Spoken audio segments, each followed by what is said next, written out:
Hello, everybody. How's everybody doing? How's everybody doing today? I am beyond exhausted. Hey, Denise, sweetie. Good morning or afternoon. No kidding. Yeah, I guess you're right. It's technically good afternoon. It's technically afternoon. And I apologize. I didn't go live last night. I just with my grandson for the day. I have had like anybody else having a hard time sleeping. I haven't slept in like 2 months. I'm so exhausted. It's wild. And yes, good job. Wherever you are in the world, whatever time it is. Hello, how's that? Yeah, is anybody else having a hard time sleeping lately? Man, oh man. And I just started crying the other day. It's just like this is such hard work. It truly is hard work. And my dad came in with my uncle and my grandparents from the other side, and man, it's just like it's just been one of those kind of like times in my life where my dad's coming through. I'm getting my mom like in my sleep, like talking to me, like Liane. Uh, so yeah, so it's just been very emotional and taxing and trying, and then everything with this case. So, but here we are today. I see. Are you still in the chat, Tyler? I had how do I say this? I guess there's some things I can't discuss right now going on in the background, and that's all I'll say. And I don't know what's going to come of it, but that's all I'll say. And um, okay, perfect. And so,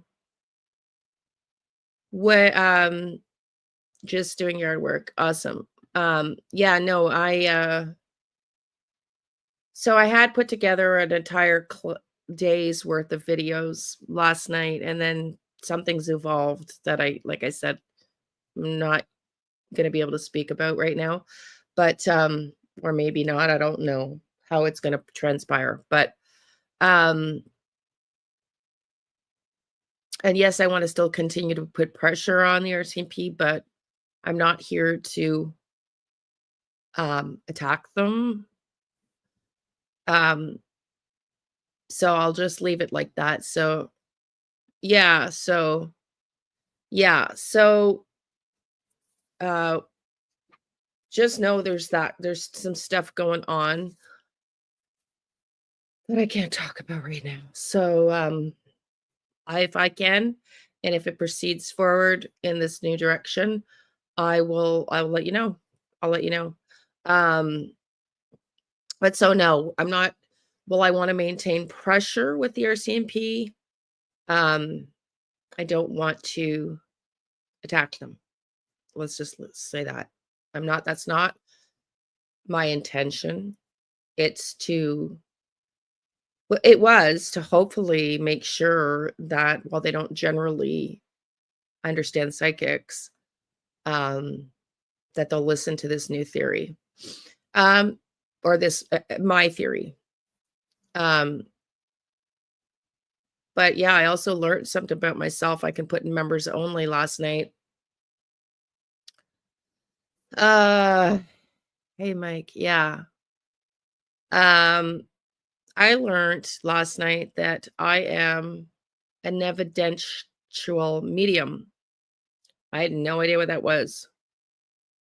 I've been writing a book I've told you all about. Um, And so I put in the chat how I had this event evolved yesterday, and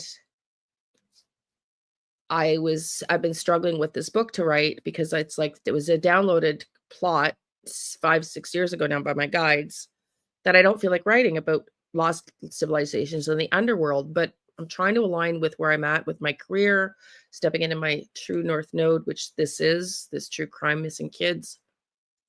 And thank you, Mercury. And I was like, oh my God, after this new event that transpired yesterday that I cannot tell you where it's going yet, um,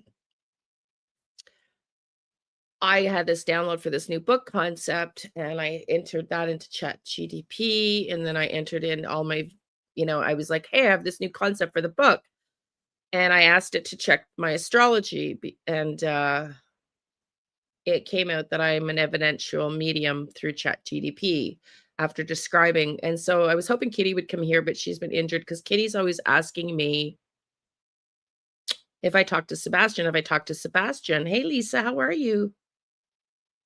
And it's like it's not that I feel lazy as a medium. Like I don't deliberately try to connect with kids and spirits. They just come to me. And so Chat GTP, and I can, if in members only, if you guys want to hear it on another day, I can explain. It's like it was 125. I copied the whole chat discussion that took like 3 hours last night, hence why I was up until 2 a.m. again. Because I was learning something about myself. I had no idea. I've never heard of evidentiary mediums, but apparently it's rare to find a child like I have done already, which I told you in Rockport. And apparently evidentiary mediums are more natural, like we don't practice to connect, we just get the messages. And it's a much more rare type of medium. And according to Chad, I'm not trying to stroke my own ego, much more accurate in solving crimes. And so if you read my chart, um, thank you, Marie. Thank you, honey. Donna's taken off on her honeymoon. She and I were emailing yesterday. Kitty's injured herself, and Hope and Crystal have day jobs. So this time, I knew this time of day was not going to be super popular. But yesterday, I had my grandson. By the time he left, I was so bloody exhausted, and then all this stuff kind of evolved at late in the day, and so yeah, so here we are today. So I decided after that to not do the stream. I was going to I know, I'm so happy for her too. Uh I know, Denise. So yeah, if you want to hear that in another stream, I can read to you that. Um so I was just really in awe, I was really in awe because I didn't realize um how rare it is for people to get what I've gotten when I found that little boy in Rockport in the St. Lawrence River after police couldn't find him. And the divers, we knew he was in the water. Um, I can tell you what the chat said about me, but that other stuff I cannot yet. And I don't know that it's going to even go forward. So I cannot discuss anything like that yet. Um, but yeah, so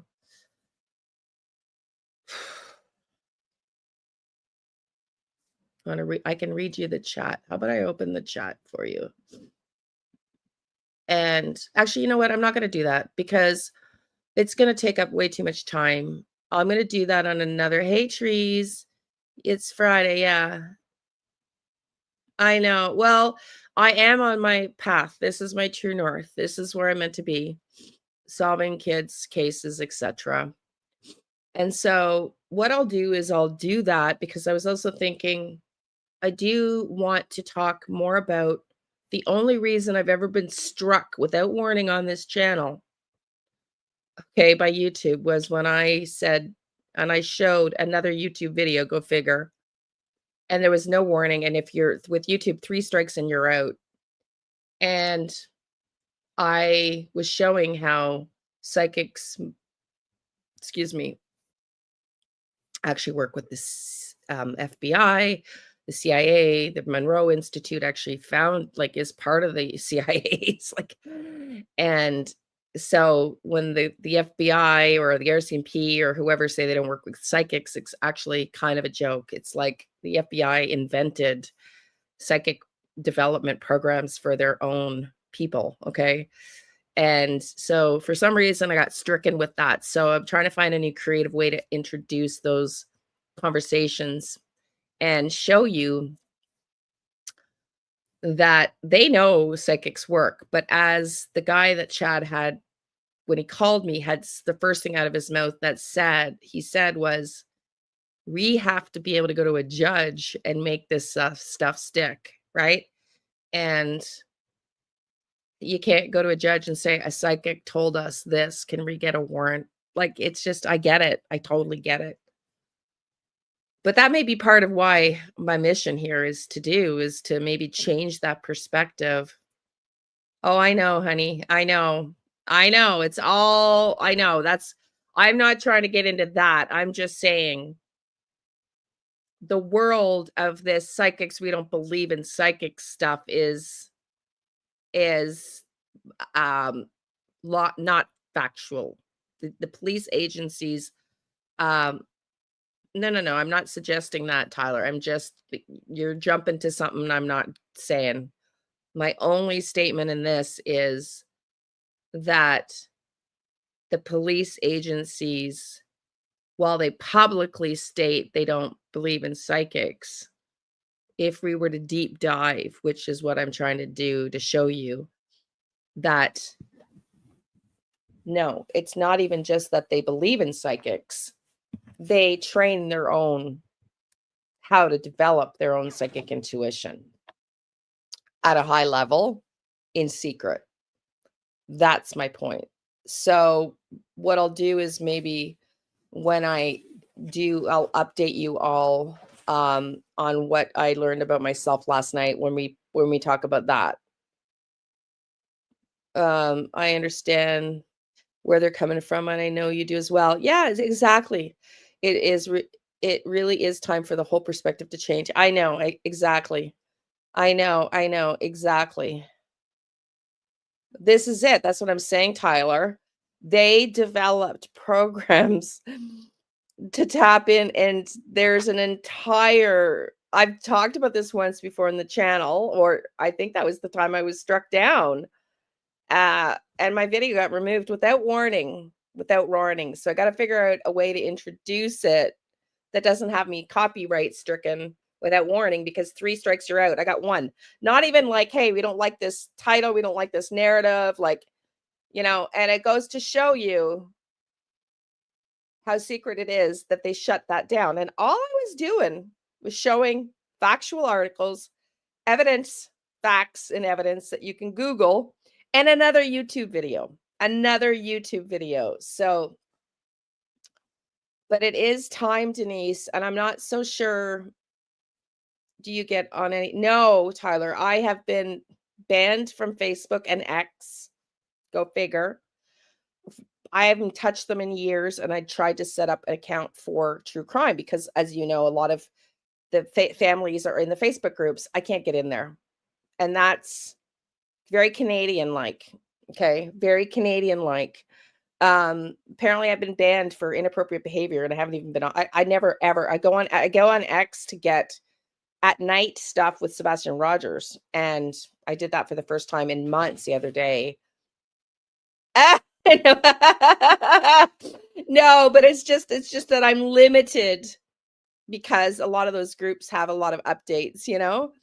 But no, for now I'm staying simple. But what I do want to do is that just tells me before we get into this, because we got to get into this update stuff because this is wild. So we're going to discuss updates on Jack and Lilly. No, I don't have a VPN, and I really don't want to get into anything else right now. Okay, I'm keeping it simple, stupid.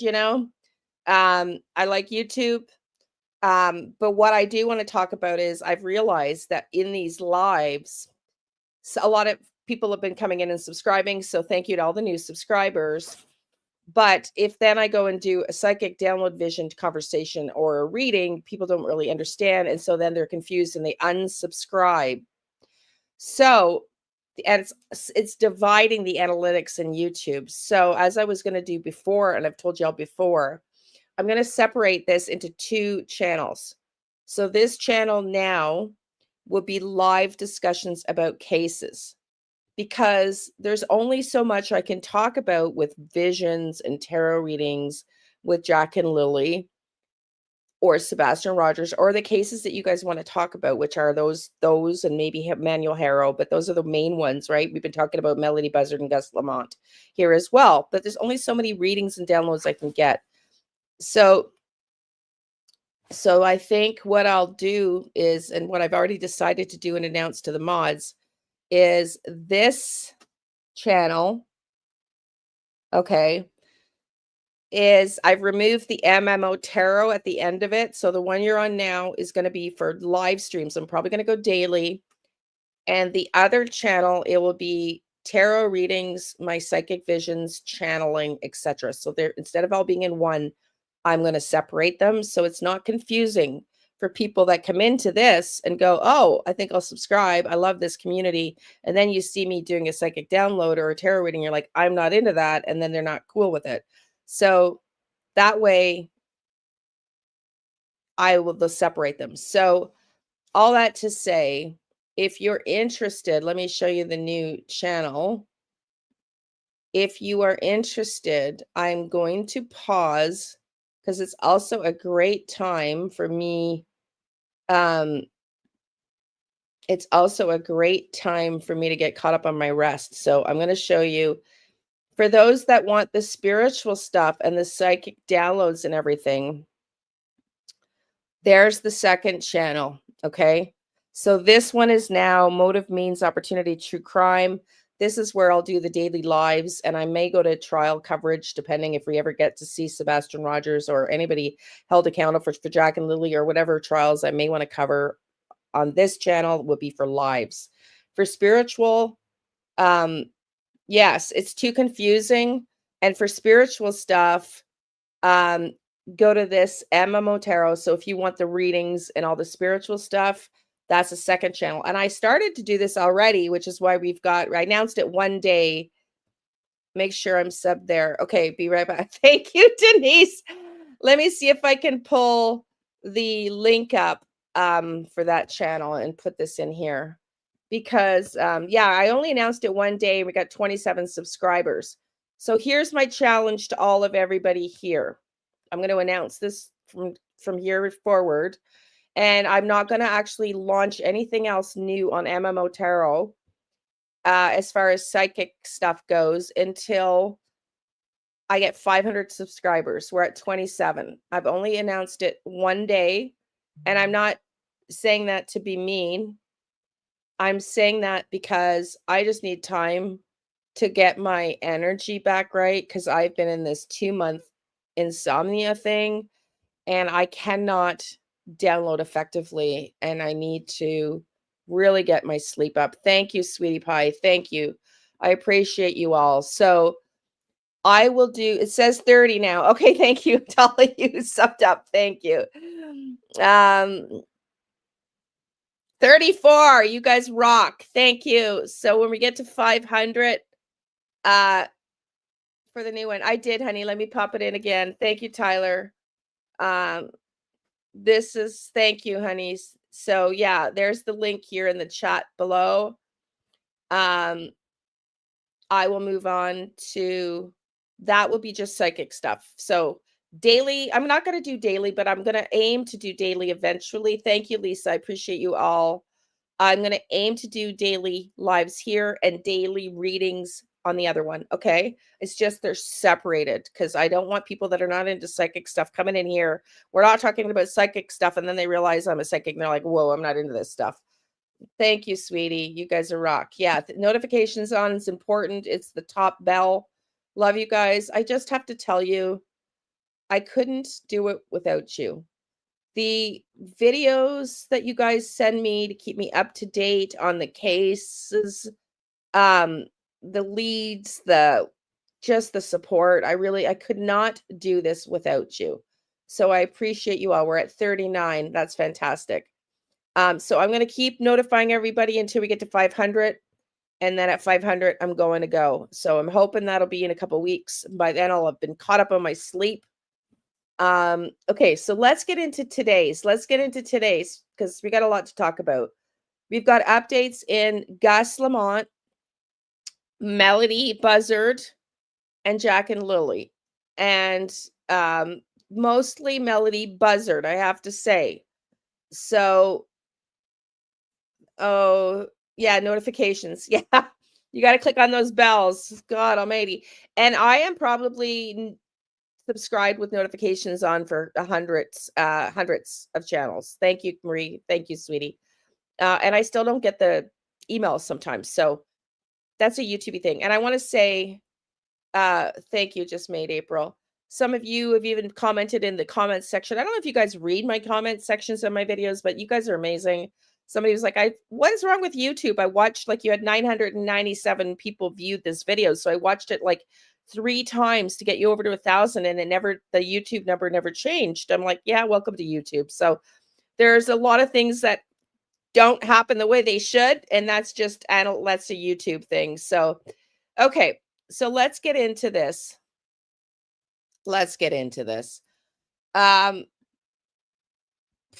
What a crazy thing with Melodee Buzzard. We're going to first talk about Gus Lamont. That little kid, I feel so sorry for him. Oh, is that what it is? Okay, Denise, thank you. Whoops. The last person to see the... Sorry. I want to talk about Gus Lamont because true crime, thank you, Peggy, honey, thank you. True Crime Rocket Science did a really good analytical video here on Gus Lamont. There's really not a lot coming out new in the Gus Lamont story, if you will. Just trying to find the right, there we go. There's not a lot new coming out in the Gus Lamont story.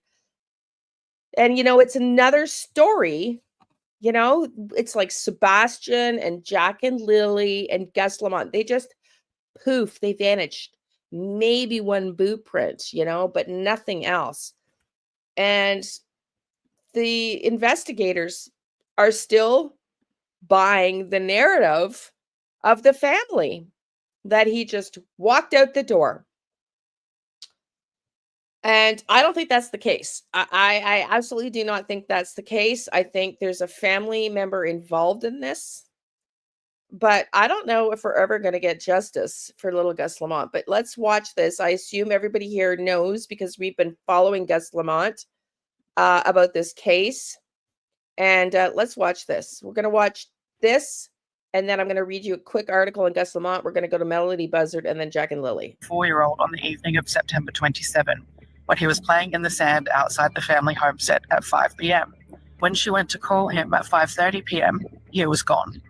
We've heard Shannon Murray, Gus's grandmother, trying to placate Josie during Shotgun Gate. Who are you? I'm with the media. Out! Anticipating a ruckus, Shannon says, I've asked them to leave. And that seems to be true because the reporter repeats twice, I was leaving. Let's listen to that again. Who are you? I'm with the media. Out! I was leaving. Get out! I was leaving. Shut your face and get out! We'll have the police on you because you've been warned not to come here. Get out! I haven't been here Get before. out! Now, the interesting thing is that if Josie just stayed put, did nothing, said nothing, the reporter would have left anyway. She was leaving anyway. No harm, no foul. But it seems Josie wanted to make her presence felt in no... I just want to remind everybody, we covered the other day when the Martell family, Janie's family, I guess Wade and Mackenzie, her brother, happened upon the searchers, right? And there was that episode, and then we listened to Sebastian's mom and stepdad, Katie and Chris, yelling at the PI who dared come on their property trying to find their son for them. And now we see this. And so there's similarities. We see Melodee Buzzard cutting the face out of her daughter on the posters. Okay. So there's a common thread that I see in the families that have things to hide versus the families that want the truth. And this family, to me, is behaving like a family that has something to hide. It's just my opinion. And it's just my opinion. I just said it from the beginning. I just feel like there is more going on here.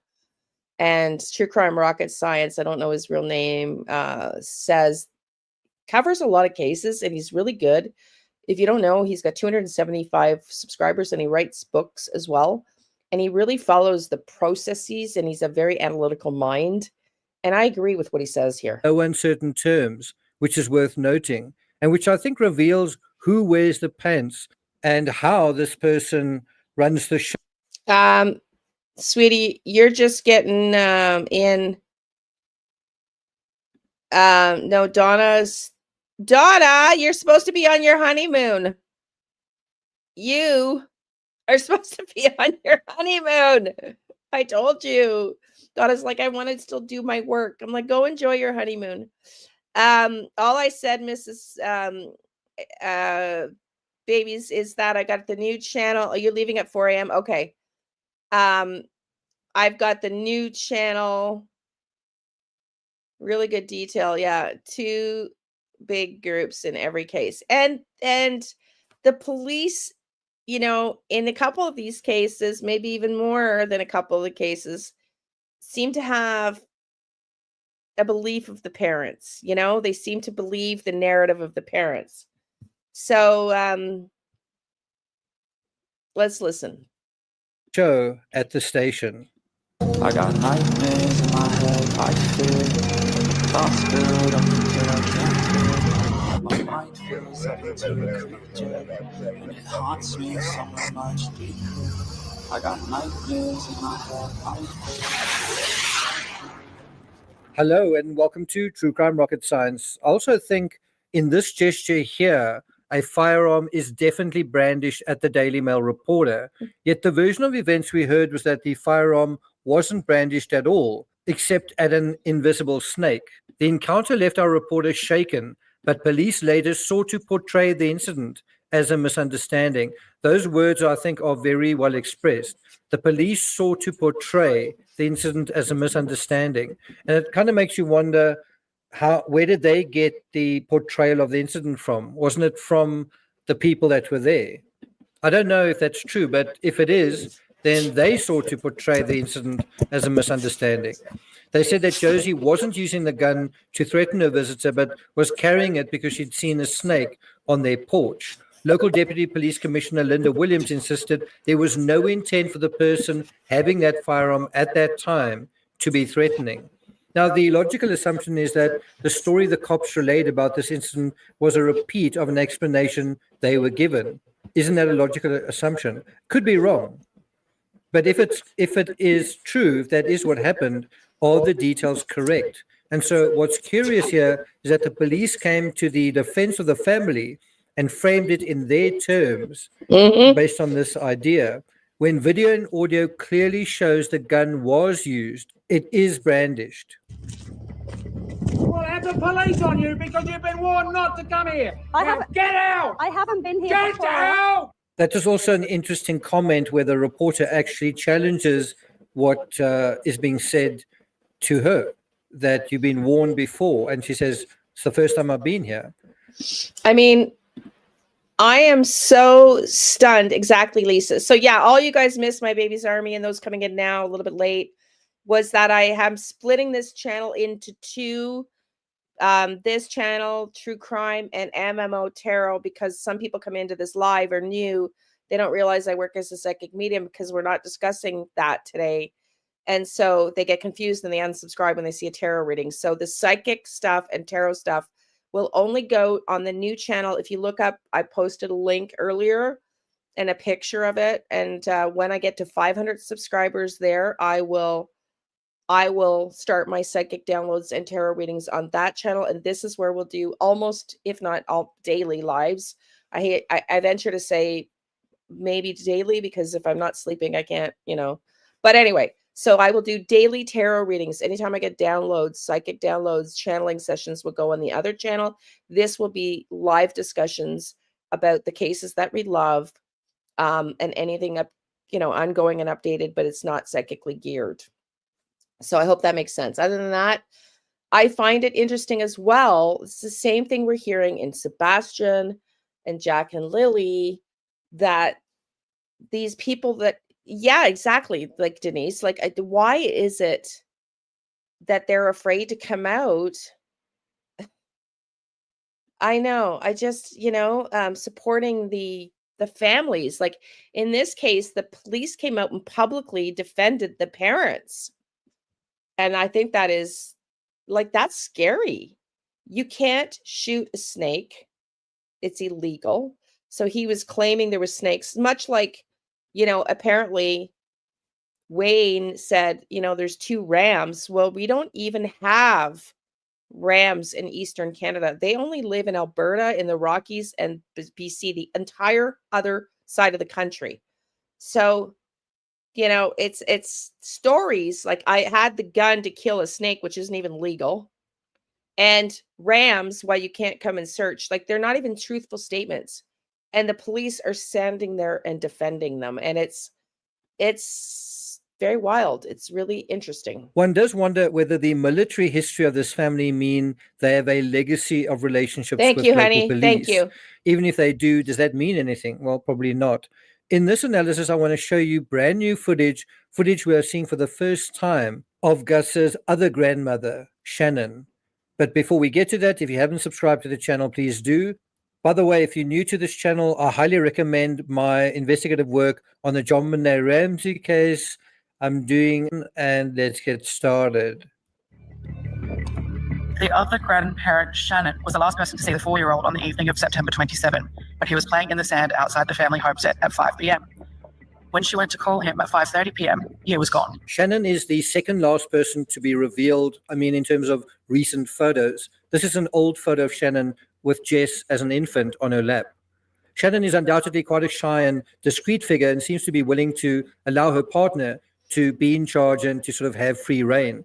Jess seems to be the same way, and I believe Gus's mother has been described as a gifted introvert. The last person in the story that we still haven't seen is Ronnie, and although images of Gus's mother, Jess, have emerged, they're not recent.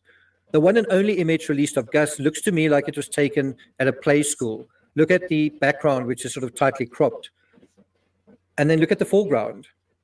That sort of puppy dough, isn't that the sort of thing that kids play with in a play school type situation?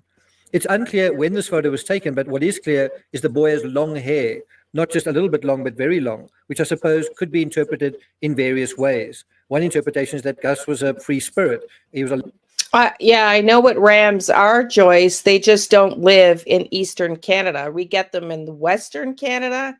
We just don't get them in Eastern Canada. So the excuse, my point is, of there being 2 rams, I don't believe that they have wild rams in Nova Scotia. Just Google it. We did it the other day here on this channel. There's no such thing. And I don't believe that they had them penned in a fence as a farm animal. Otherwise, there would be no risk to anybody. So my point is not that they don't exist. My point is that they do not live. Yes, if you own them. But again, if you listen to what I'm saying, do you believe, I don't see any barns there. Exactly, Denise. I don't see any barns on that property. And they're not a danger to somebody if they're penned in and fenced in. If they're dangerous, they shouldn't be roaming wild. If they brought them in as pets, they should be penned in. So my point is that logic, you can't come in. There's 2 300-pound rams in here. Doesn't make sense. If you're going to have rams that you brought into the East Coast from the West Coast of Canada as pets or farm animals, they would be penned in, therefore not a danger to the searchers. And I don't believe there was a barn on that property, so I don't believe they have farm rams. And they are definitely not natural rams roaming the East Coast of Canada. It just is lies. It's not truthful. It's bullshit. Exactly, my baby's army. We have rams out east, Dodge rams. Okay, yeah, Dodge rams. None of them in the Eastern Canada. So babies, okay, so I've Googled. So you say Dodge rams? Do you live in the area? Animals, East Coast. Bighorn sheep males are called rams and are native to Rocky Mountains in Western Canada, Alberta, and British Columbia, not typically the East Coast. The only rams found in East Coast of Canada are generally domestic sheep farms or potentially a Dodge Ram truck model. Oh, that's what I get what you're saying now. I'm sorry. I am so tired. I am so tired. I'm not picking up what you're putting down very fast today. So I'm sorry. So yes, you're proving my point. I thought you were trying to tell me to research another type of ram and not even picking up that it's a truck because I'm so tired. But yeah, so that's the point. The point is it's shocking that the police, when the family members are lying, clearly lying on something that cannot be factually true. If you know it's illegal to shoot a snake, why would you make the snake the animal that you discuss as the reason you've got the rifle out there? It's illegal in Australia. We've already covered that here. So, and that the fact that the police don't see, they're inherently trying to stop searchers from coming onto their property, or in this case, the Daily Mail with Gus Lamont, with lies as excuses, and they still believe the parents or the suspects in question in Jack and Lily's case. Narrative is wild. Now, to be clear, the police have not come out and said whether they think it was okay or not, whether Wayne did what he did, but they still believe that the kids walked out the back door. So, and that's what their public statement is. So it's just odd to me. It's just odd to me. Allowed to wander around, and his wild hairstyle is sort of part of Hey, that Donna, farmyard honey. chic. Basically, not much of a. Hi, sweetie. I hope you're feeling better. Are you excited? Are you excited?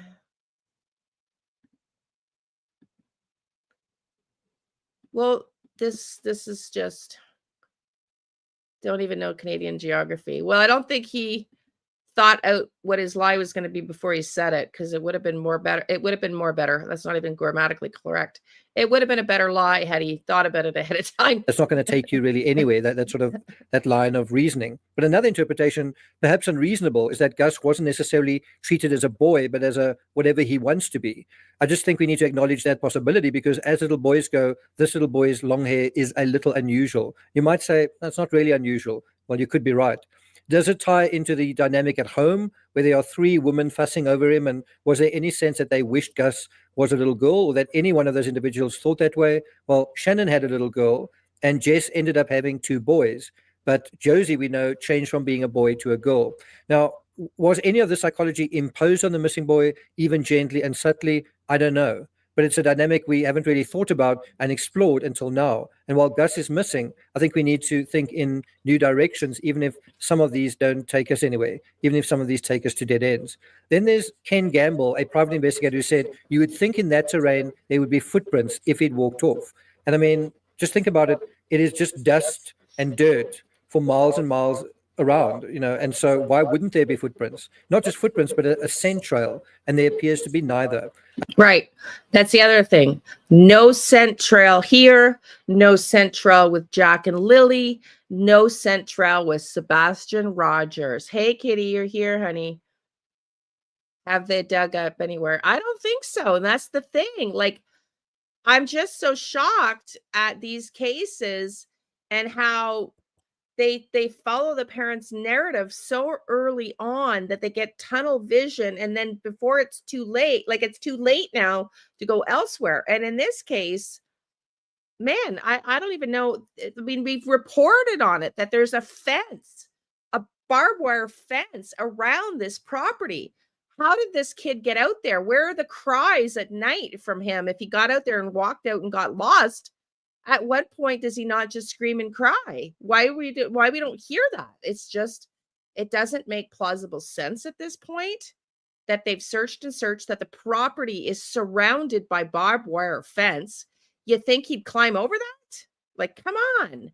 And they're still following that narrative. I do agree with the private investigator cited in this latest report by the Daily Mail that it doesn't make sense that Gus would wander off.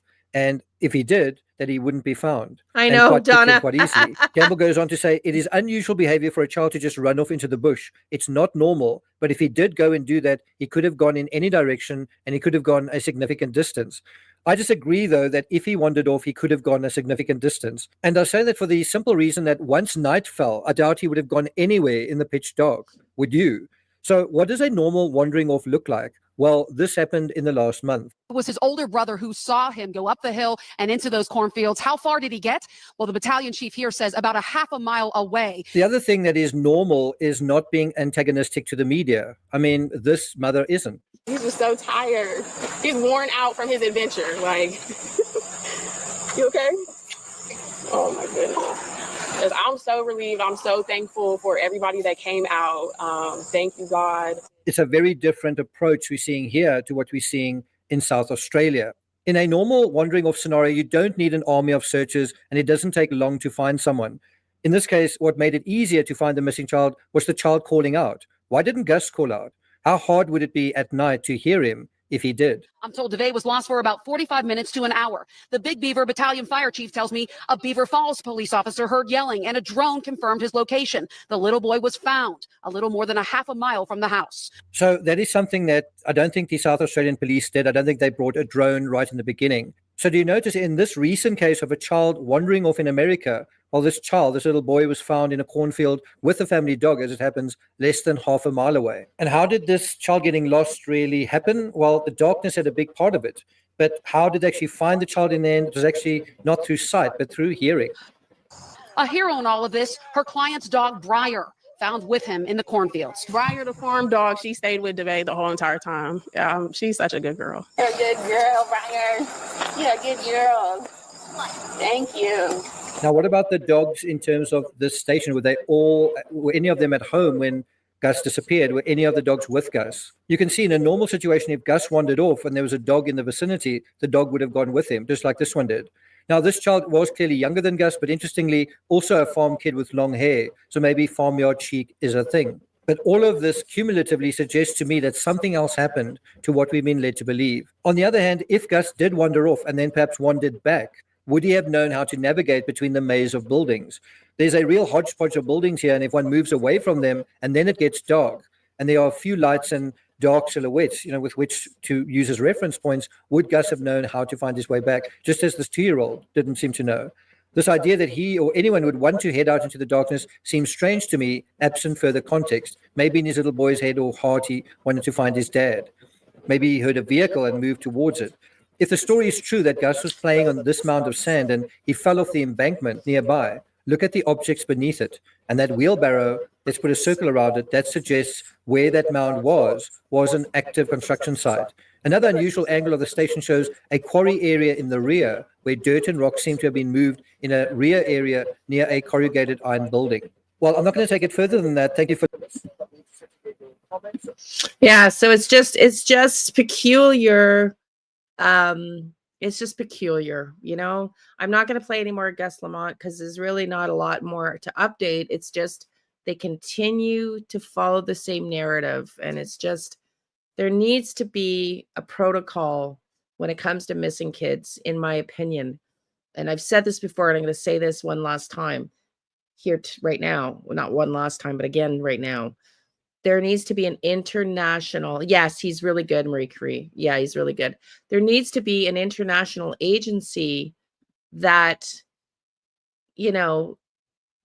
there's processes. And I mean, with the child trafficking and everything going on in the world right now, they could be out of state by the time these guys are getting their head out of their butt thinking that the kids just walked away. How did this kid walk away? And it's not like in Jack and Lily's case where it's like dense forest. I mean, it's pretty wide open with a few trees here and there. And yeah, I get wombat holes, but it's also fenced in. Like, how did that happen? Well, this is exactly it. And no screaming, no noises, the dogs didn't hear barking. I mean, it reeks of inside job all day long for me. Well, this is it. That's the other thing, There needs to be international. Yeah.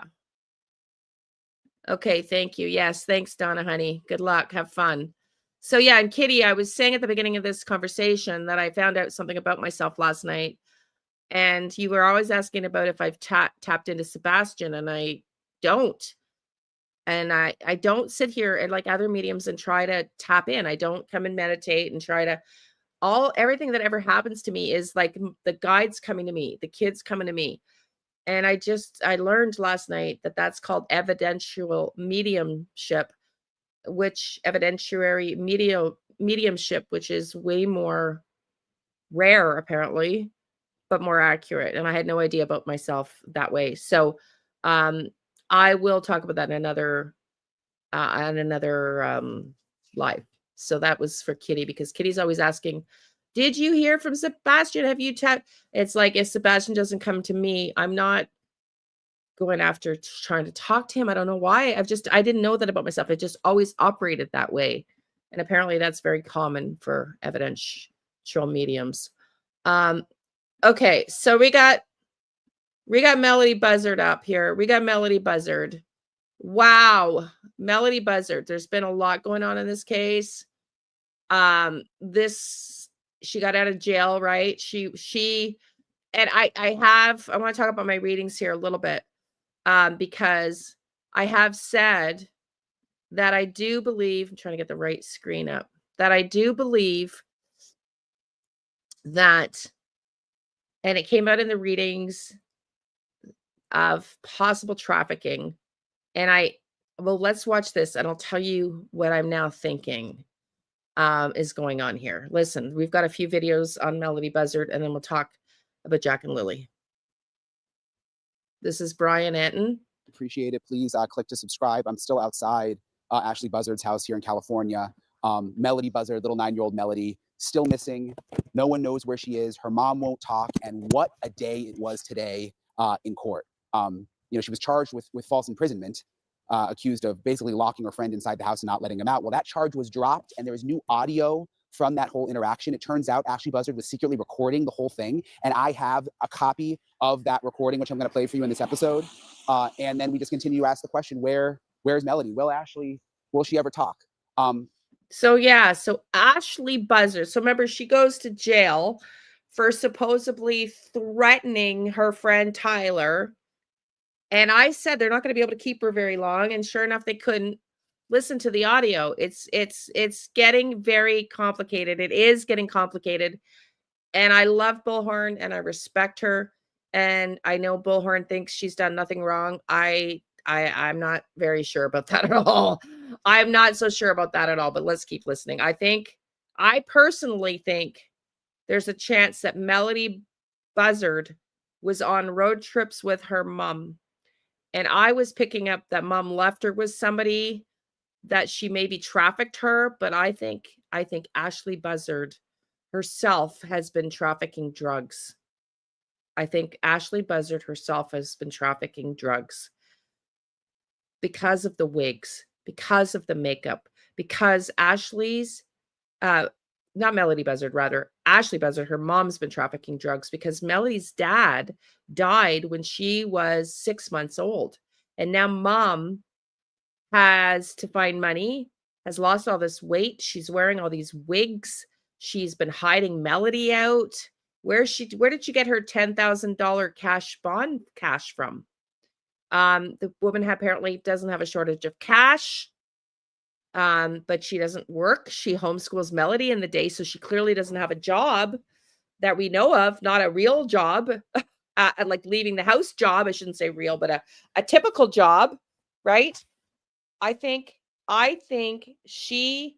mom has been the trafficking of the drugs, hence the cars, the license plate change, the wigs, and something has gone wrong.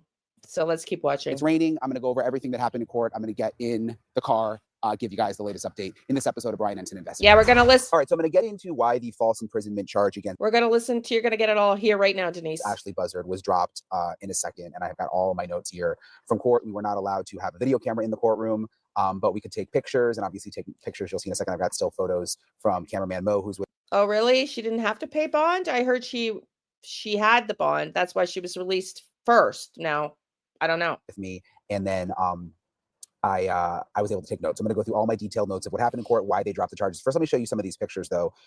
This is Ashley Buzzard walking into court. She had the same wig on as yesterday, sort of pulled back. Again, just a very strange, bizarre vibe to her, and the whole look. The makeup is really, really intense. You can see she's got like a lot of blush and just a ton of makeup.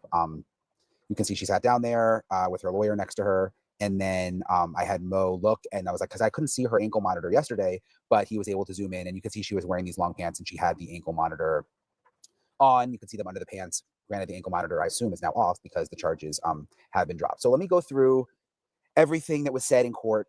Basically, Tyler Brewer, who is the victim in the case, the guy who said that he was held against his will in Ashley's house, testified. He was on the stand for quite a while. He said that they had a mutual friend, that him and Ashley Buzzard met in 2014, that she was roommates with this mutual friend, and when he would visit, Ashley was there, and over the 2 years, they ran into each other over the years. Again, this goes all the way back to 2014, so we're talking 11 years ago, that the mutual friend passed away in 2016. Okay, so Tyler, that's a plausible theory, but then why wouldn't she just tell the police where Melodee is if she was an informant? I don't know. I think she's running and she's afraid and moving potentially now because her informant, if she was running drugs as a mule and bringing Melodee with her, which we're going to hear soon from the PI, he's discovered is pretty sure that's been happening for months, where she's made these trips out west with rental cars, with wearing wigs and everything.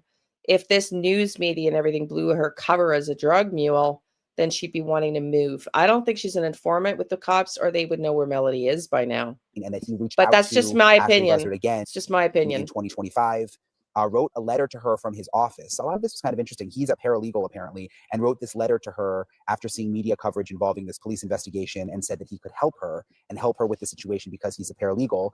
And he says, responded to him, and that is when they began speaking. She invited him to her house. He said that he first went there on November 1st, and then went there at least 5 times between November 1st and November 6th.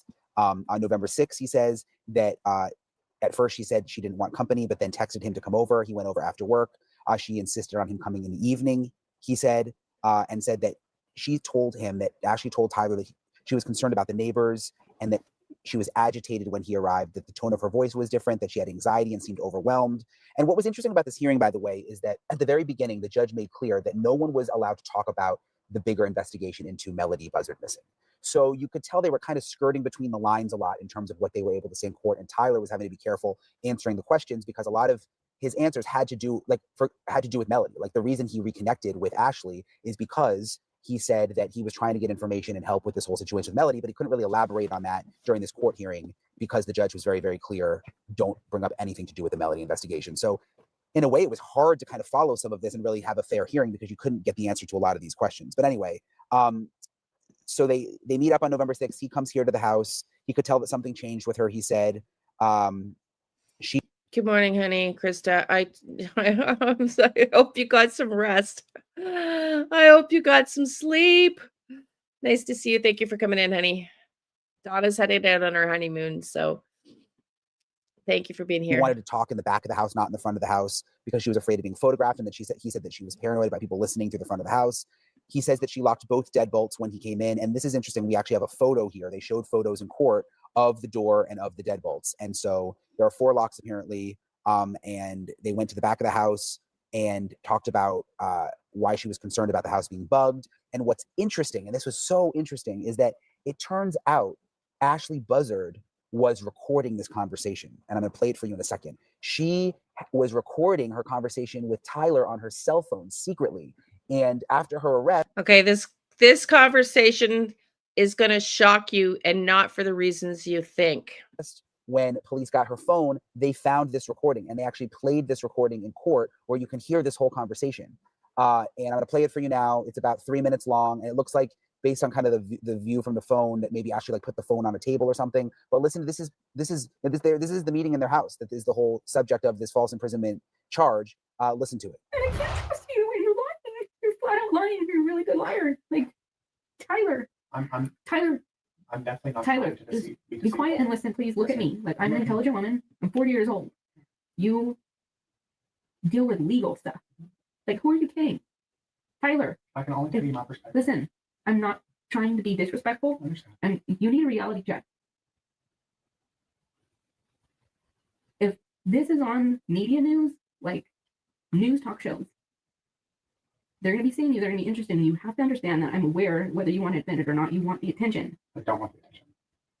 There is absolutely no way in hell that you are not bipolar or have an extreme issue. If you don't realize what you're doing is false advertisement, and there are real legal ramifications, I don't know how you honestly are not worried about being put in jail. I will have to leave at this moment. Since you're leaving in an uncomfortable way, I want the keys to my house and the storage. Right there. Nobody else has keys, is that correct? Yes, ma'am. No one else has keys. Tyler, genuinely, if you've been here, genuinely to help, I appreciate it. The lies are a lot. And especially if you are genuine and trying to help in your own way, you should be very concerned if they recognize you, because anyone else, like running for district, it doesn't add up. I'm not threatening you, but I'm saying, like, I'm not threatening you at all. I'm trying to help as a friend because I feel like it has to be bipolar or something. Like, I don't think you're grasping the level of online things that don't make sense. No, I understand where you're coming from. At this moment, we'll have to leave. And I'm more than receptive if you want to call or text me. How do I send you the money with the receipts? I'm not concerned about any of that. But I'm still very receptive. Should you want to call me or text me? But I've done nothing intentionally to be deceitful. So that's the record. Okay, so what I first was blown away by is how calm she is. I mean, how did you think? Well, I guess they didn't know she was being she was smart enough to record this. This woman doesn't sound like she doesn't know what's going on. So they keep calling this guy a paralegal. Who is he in the situation? Keep listening, Denise. This is interesting. I think the police, she wasn't really right. She wasn't really calm. Right. She wasn't right. She wasn't really calm. You don't think she was calm, Krista? I don't hear. Yeah, okay, sorry, that was a typo. I just don't understand how they got an arrest. He had to exaggerate, in my opinion, this situation to get an arrest, or something else is going down. Keep listening. Recording of this conversation between Ashley and Tyler, or at least part of it. Back to my notes from court in terms of what he said. He said they went back to the back of the house, sat on a blue couch, that there was a box cutter on a dinner tray close to her. And that he said, quote, I felt she was very confrontational and agitated and hostile. She thought that he was undercover, trying to get information out of her. And what was kind of unclear throughout the entire hearing is whether Tyler was sort of working for the police. He never said that outright, that he was an informant, but he seemed to know that there was a detective outside. And, you know, he immediately went to that detective when he got out of the house. So it was interesting. Said that she said something about the daughter, and it appeared she said something on the 6th that she regretted and freaked out. And they asked, would it surprise you that those facts did not come up in a recording? I told her I was uncomfortable. I was ready to leave. He kept saying, I told her I was ready to leave, told her at least twice, said he was asking for about half an hour to leave. So, okay, so the things that are weird that are not adding up, I'm convinced now. Exactly. Keep listening. But then he also tells of what she told him that he just said now is interesting. It wasn't recorded about where Melodee is, but why have the police not found her then? If what Tyler said, Ashley said to him, she had to have lied to Tyler. He portrayed the conversation as half an hour, but the recording was much shorter, which is something the defense brought up later. And he just said, look, I had a lot of anxiety. It felt like forever. She said, I could not leave, he said. But when he got up and tried to leave, she stood in front of him. I felt like I was not able to leave, he said. I don't recall if she had anything in her hand when they were asking about the box cutter. At the front door, she opened the door, but then she shut it again and she locked all of the locks. And she stood at the door for 5 minutes and she locked all 4 locks. He said, he kept saying he was ready to leave. She said over and over again that she wasn't threatening him, which I don't know if she's kind of putting on a show because she knew she was recording. Her demeanor and the box cutter and standing in front of him and locking the locks, it all made him scared, he said. And that when he finally did leave, he texted a detective and was told that someone was outside the property, said that he was shaking, that he had to pull over because he was so nervous. And that, you know, he really felt like she kept him there against his will, that he was crying, and basically, you know, that he wanted to press these charges, apparently. The defense then started questioning Tyler, and basically was asking about whether he was cooperating with law enforcement. And what was interesting about the defense questioning of Tyler is they really zeroed in on him being a paralegal, and the fact that they were trying to insinuate that Tyler was giving Ashley legal advice, and that Tyler had recommended attorneys to Ashley, and just sort of how bizarre that was, that he was trying to help her with legal advice, but at the same time also helping the police, it seems like, which was kind of strange to hear both sides of that. He says that she scooted towards the box cutter at one point, but did not reach for it. Then there was also a detective that took the stand, said that he did not send Tyler to go to the house. So the big question of, was Tyler an informant? He said he did not send Tyler to go there, and that again, they downloaded her phones, and that they were doing constant surveillance on Ashley's home. So in the end, this hearing went on for several hours. It actually took longer than I expected.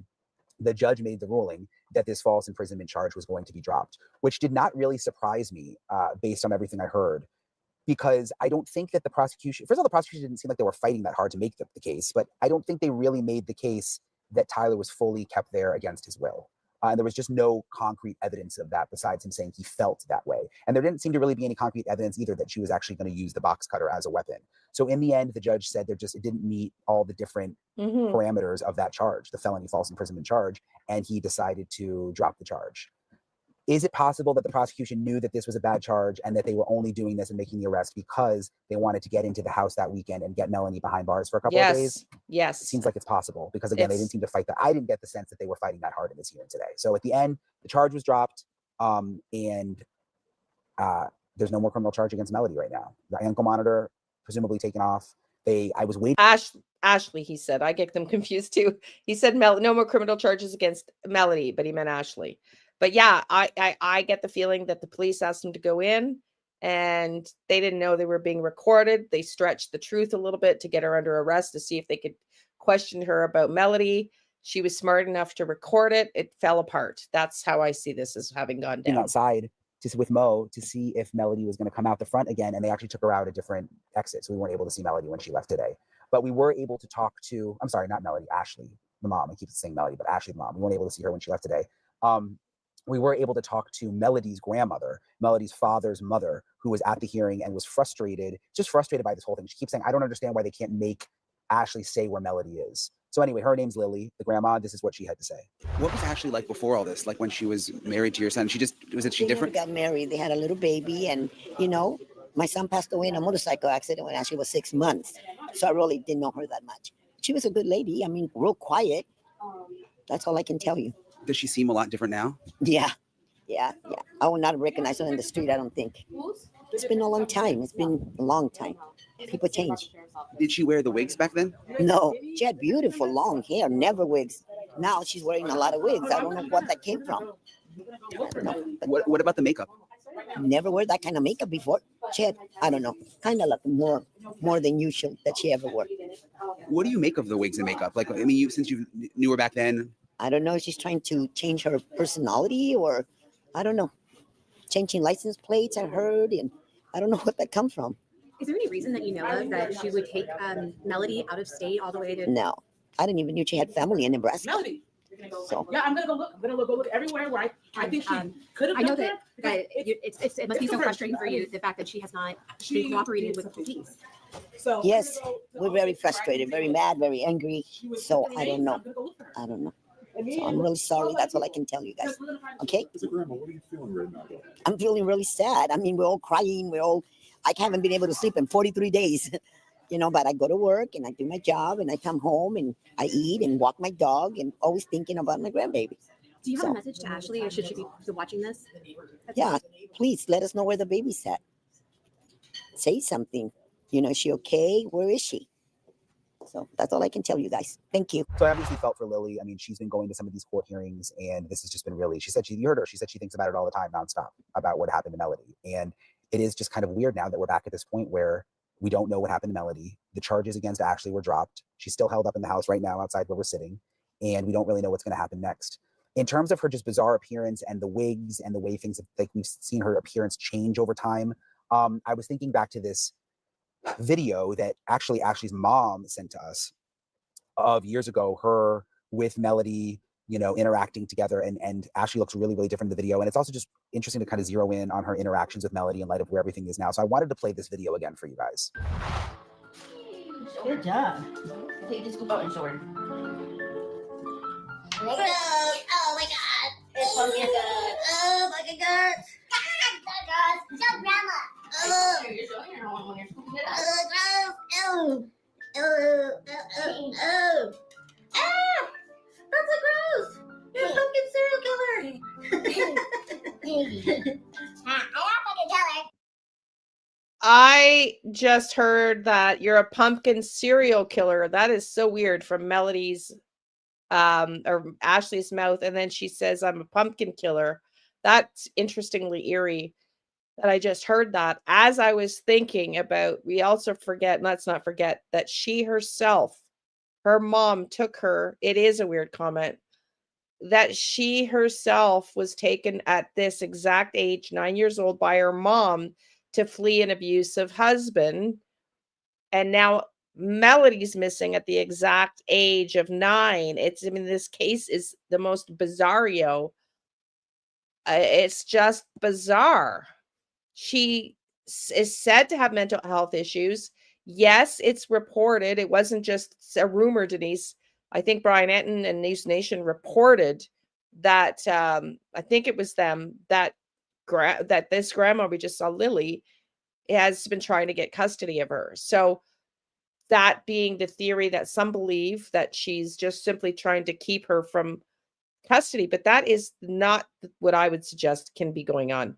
If you are trying to keep other people from gaining custody to your child, it's the last thing you want to do is start wearing wigs and driving across country when you have a known mental health history, and refusing to say where your daughter is.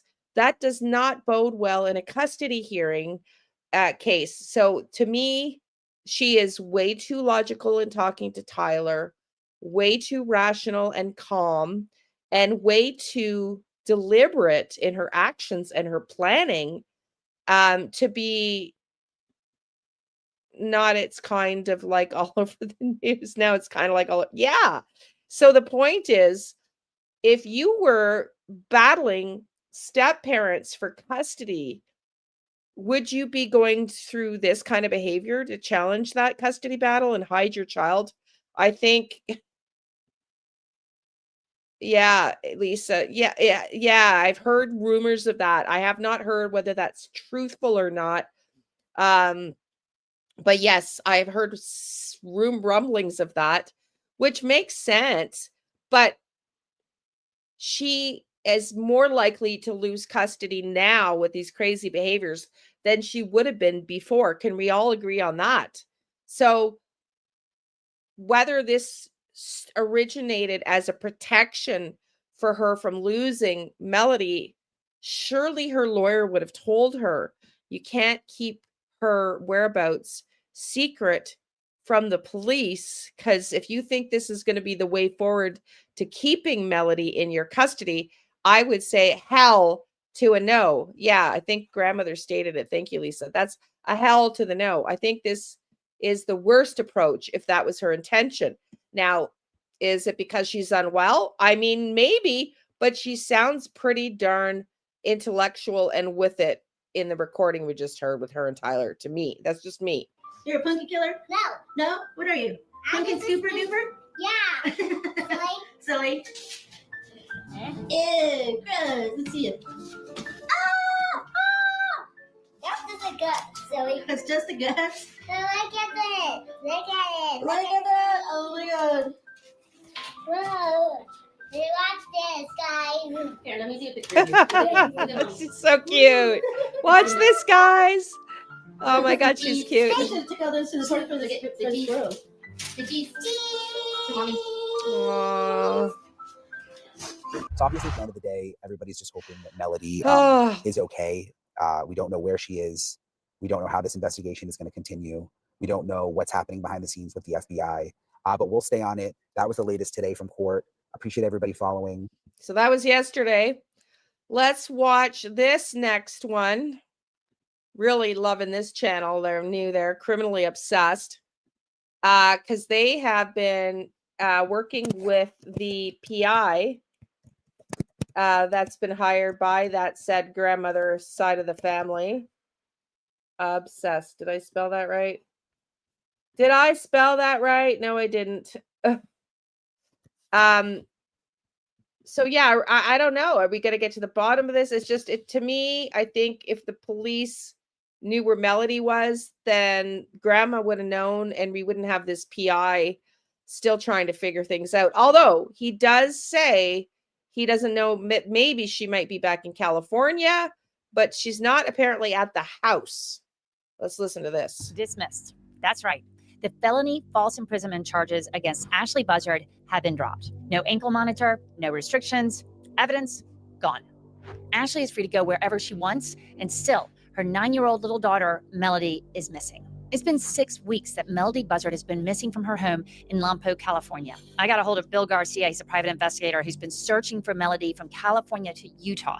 He's got brand new information for us tonight, and I'll get to that in a minute. Hey, everyone. I'm Ann Emerson, an investigative reporter with more than 30 years of experience. And today's hearing in Lompoc was honestly heartbreaking. I watched. I've got my notes because the judge did not allow any audio or video recording of the proceedings. And here's the part. Her voice reminds me of Angela Levitt on Law and Crime. Like, it's so familiar to me, but I really like this woman. Part that stunned everyone. No mention of Melodee, not even once. Not her disappearance, not her safety, nothing. Ashley was in court today because an acquaintance of hers, Tyler Brewer, told police that Ashley held him hostage with a box cutter. Ashley secretly recorded at least part of that exchange. The box cutter, it wasn't in our hands, it was on a table nearby. And that recording, she sounded pretty calm and collected. She knew what she was doing. Tyler took the stand and said he knew Ashley from a past life, like 11 years ago. And when he heard about the situation with her daughter, he reached out. And between November 1st and November 6th, prosecutors say that they saw more than 300 texts between Tyler and Ashley. What were they talking about? Why so many messages? And why do we still not know where Melodee is? Let's get into it. But first, please tap subscribe and share this interview. It may help us find Melodee. It appears that Ashley recorded the conversation with Tyler. Why do you think she did that? Well, it seems to kind of fit her way of doing things. It's a way of her protecting herself as best she can, given whatever circumstances she's trying to protect. Yeah, and it's getting more and more confusing as far as what she's trying to protect, isn't it? It is. And, like they say, is if you tell the truth, you don't have to remember much. You just got to recall whatever it is that you know. But when you lie, you have to remember that lie, and then you got to remember the next lie, and so forth and so on. And it's almost like that's her way of life. When they are replaying the recording in the courtroom, because she recorded him without his permission, Tyler, she's sounding quite calm. And that's pretty, how would I phrase it? That's a given for somebody who has a level of intelligence and is trying to be deceptive as well, because they know that, for instance, she indicated that she knew she was going to be arrested. I don't know if it was, regarding this situation with Tyler or the situation because of Melodee. And there were certain things that were asked of Tyler if that was to happen. And I think those are interesting as well. But I'm unfortunately unable to talk about those things right now. Well, tell me, Bill, you're still working on the case. Is that correct? That is correct. And can you tell me where things stand? So after I got back from the road trip, I came back to the office and downloaded all the video and those statements that I had taken and just the observations I had made along the way. It was a good thing to come back to the office because I've been getting some calls from different places across the country, and they've been trying to give us leads about where Melodee may have been seen. The one common denominator with some of these callers is that they're having a hard time getting through or getting a response call from any of the tip lines. And so I take the information and I give them a correct telephone number for that. I thought that was very interesting. We've heard that in another case. To recall. And then we're documenting that, and where it's plausible, we go ahead and make a call ourselves. You're learning new information about where Ashley and Melodee have spent some time. Is that right? Well, we had initially did a comprehensive report on our data system, and we got a light lead of a location, and it just came up as Iowa.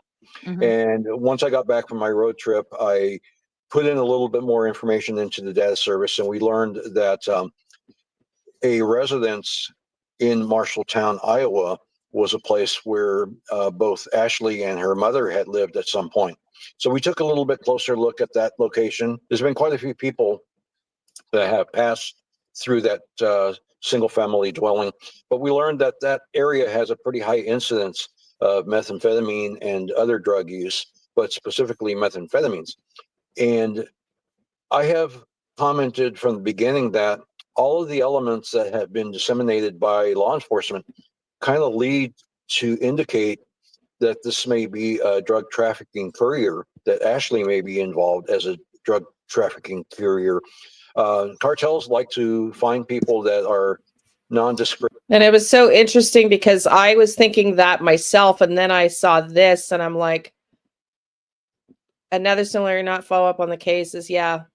I think he's right. I was thinking it myself, and then I hear him, and he's a PI, and he's like, Ashley Buzzard herself could be involved in being a mule. Now, I picked up drug trafficking, work related, and that she left her somewhere, but I didn't get that maybe Ashley herself was the drug mule, but I am very strongly leaning in that direction now. If you passed her and her daughter on the freeway, you wouldn't think anything. It's like, oh, it's a mother and daughter, or a parent and child just traveling, when indeed they're moving some type of product. And we're also learning that Ashley had rented vehicles before, and the fact that Melodee was being homeschooled gave her the ability to travel and not have to have Melodee in a classroom, where it would be more easy to track, oh, she's not in school for a week, or she's been out of school for X amount of days. And a lot of times, and I've tracked some of these cases before, is a package or packages will be transported across the country, especially to the Midwest. And you get there, you hand over the package in whatever container it's being held in, and you get handed a stack of money, no banks, no credit cards, just cold hard cash, and you're done. And then you race back or take your time getting back to wherever you started out, and then you get ready for the next trip. So I have a feeling that this may actually come to light at some point, and may be a factor in this particular case of Melodee's disappearance. As far as some of the more promising leads and tips, do you feel like there's some interesting things happening right now? Not really sure. The problem kind of exists. Is Melodee still alive? If she is, where is she? If she's deceased, again, where is she? Where was she left?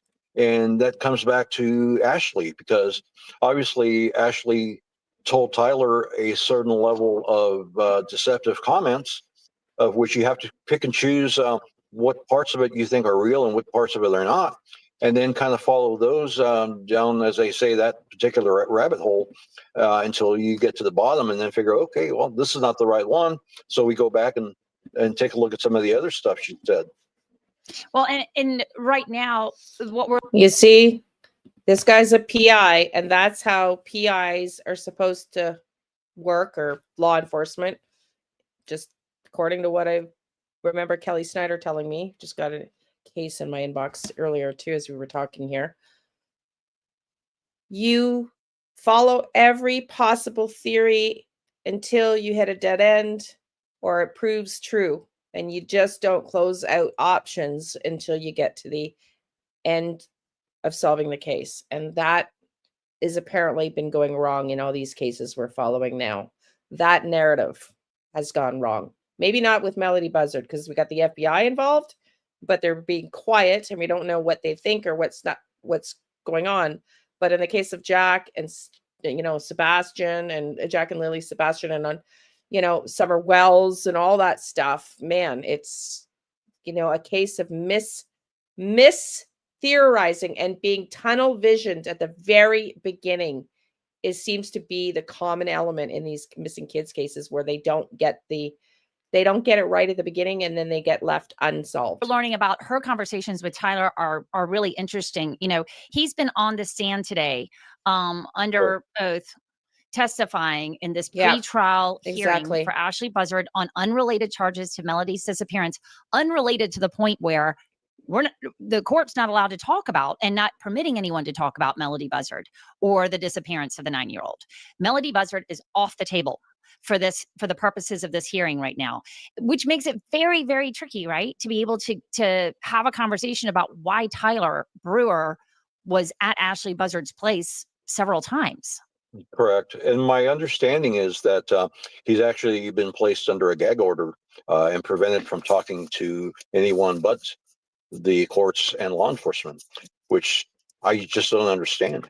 He has certainly on the stand talked about a person who he felt was being hostile, paranoid, not like the woman he knew 10 years ago, quite different in a lot of ways, describing with the locks, the padlocks, the driver's, the license plates, changing them, kind of confirming what we already knew, I guess.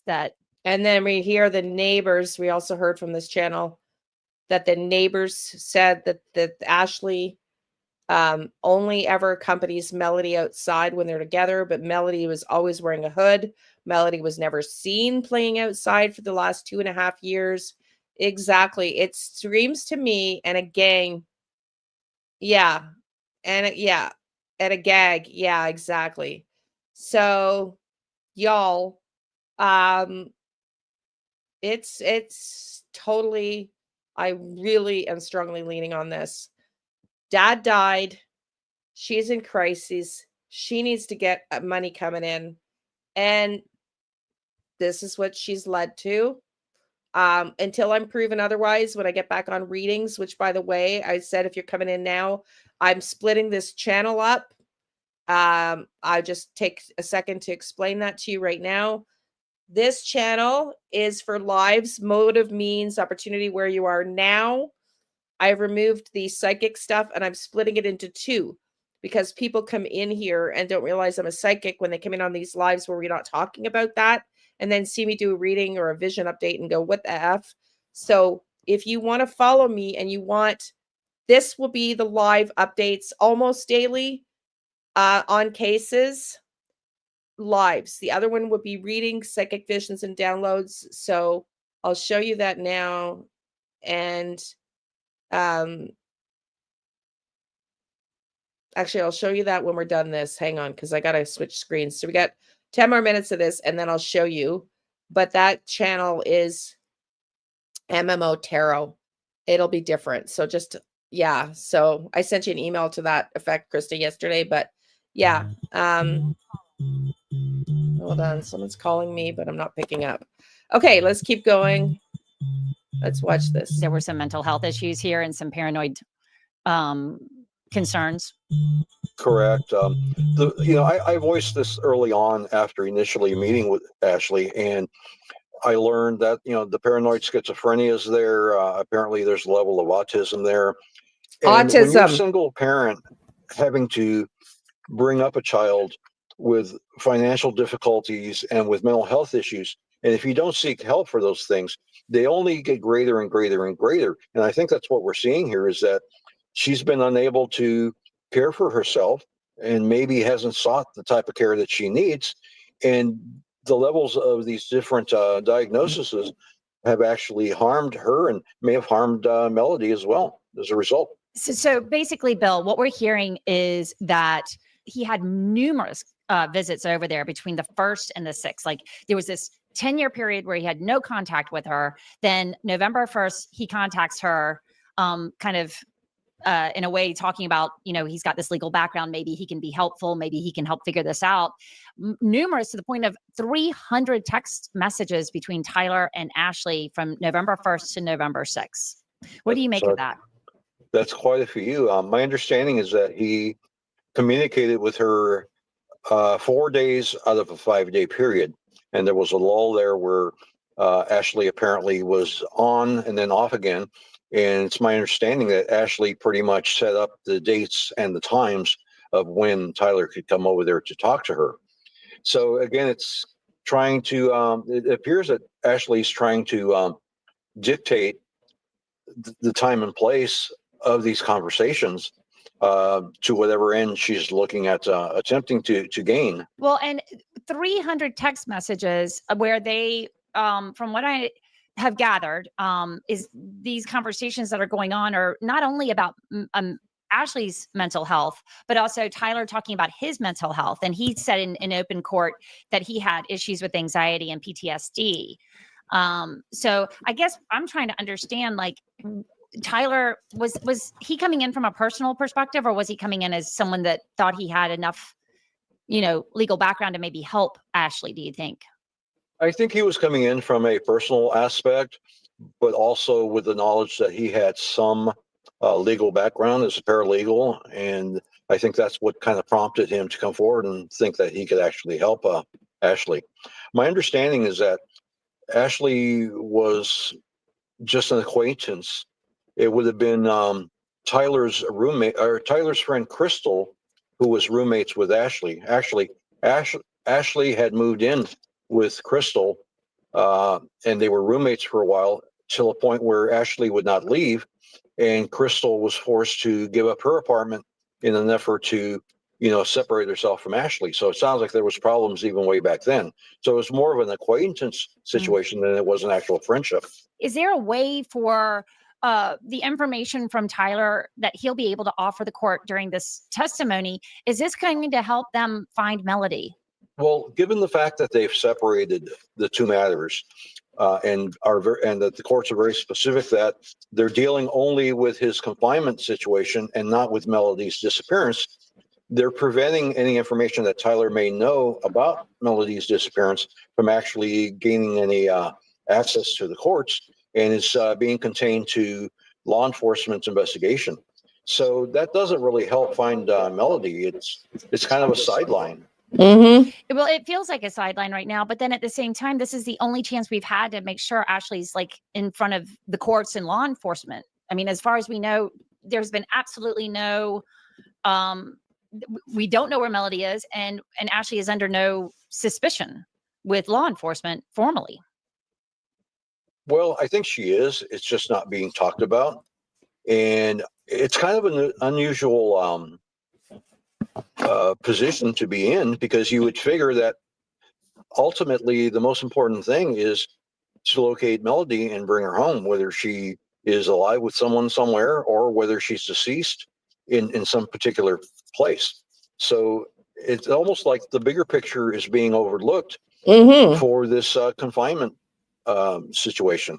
And I think they mesh and they should be put together, but I'm not an attorney. I'm not in law enforcement. I don't know what they're trying to gain other than maybe keep a better eye on Ashley during this period. My problem is if this case is discharged against her in Tyler's case, that means the ankle monitor comes off.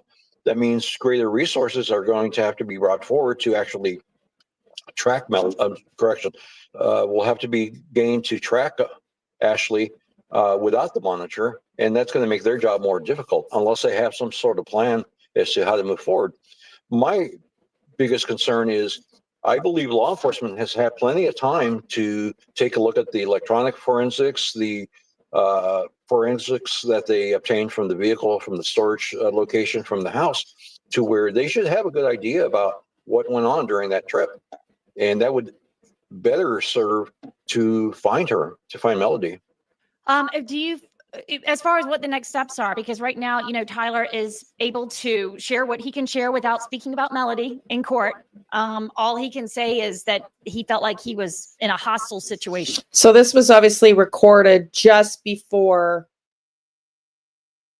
no worries, just before this was thrown out, right? We're going to play one more video after this that's going to give you some details of what Brian Enton reports, that he jumps in the van with this guy, and it's kind of scary concerning at a whole other level. So we're going to talk about that right after this is done. But yeah, was recorded just before. So now she's out on bail. There's no not ankle monitor, and we still don't know where Melodee is. And basically with her. Right. But you and I know, because of what Tyler's already posted and already shared, right, that this had to do with the disappearance of her daughter. That's correct. And that's why I don't see why they're not able to expand their abilities to actually learn that type of stuff. And again, I think they're waiting for forensic. They're waiting for something to break. They're waiting for somebody to come forward and say, hey, we know where she is, whether she's alive or deceased. Our position is that we try to eliminate as many of the places that we know of and kind of narrow it down to a more specific area. I know that there's a group of residents from the area who are adamant about searching for Melodee in the Lompoc area. And I suspect that probably, if it's not raining there, that's probably begun today. And they're working with Jackie Bensinger, as you know, and they're trying to see if they can find something that will help law enforcement nail it down. Jackie is someone that you bring into your investigations and you guys work together on some level. Am I right? And she works as a psychic or a medium to try and pick up on energy and sort of conditions. Even I thought this was interesting. This guy's been a PI for 45 years and he uses a psychic medium. I thought that was pretty interesting, given everything we've been talking about the last few days. am surprised sometimes when she comes up with the things that she does, but she's been very successful in a number of cases over the years, and she's been of help to me when I come up with a roadblock or what have you, and I say, hey, Jackie, I'm having a real tough time with this. What can you tell me? And she does what she does, and I don't question it. I don't know exactly how she does what she does, but she's been very helpful in a number of ways, and I think she's a great resource at this point, since we haven't been able to find her in one of the areas that we've looked at.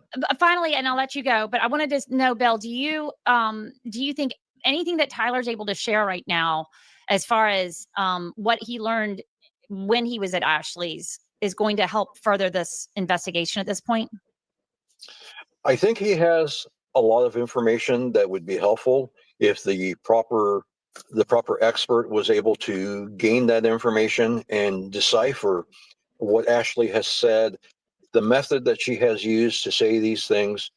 I think that would help tremendously, but I don't know if law enforcement has utilized that type of information or the information from Ashley to actually decipher what she was saying and why she was saying it.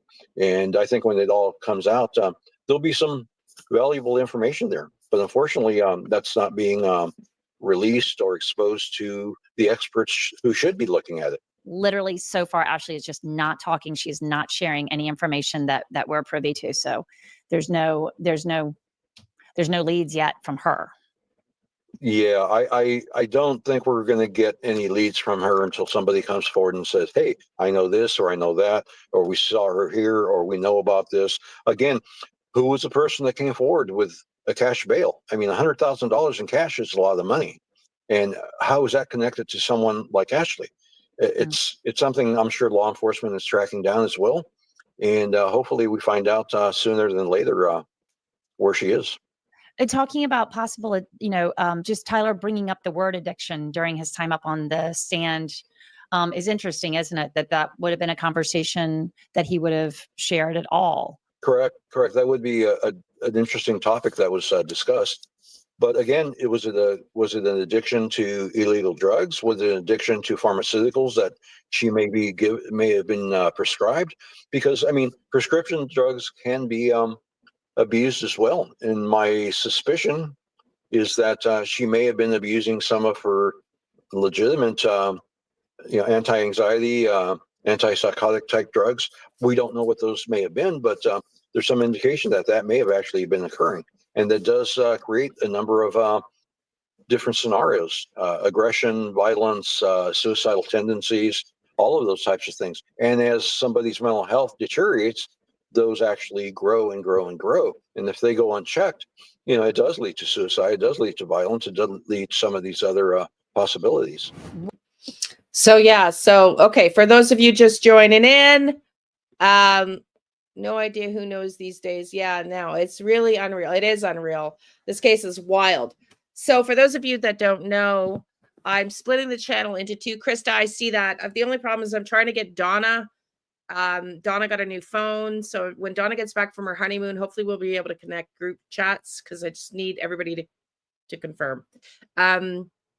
So yeah, so I'm splitting the channel into two. So let me just show you because it's confusing for people that come in here and then figure out that I'm a psychic medium.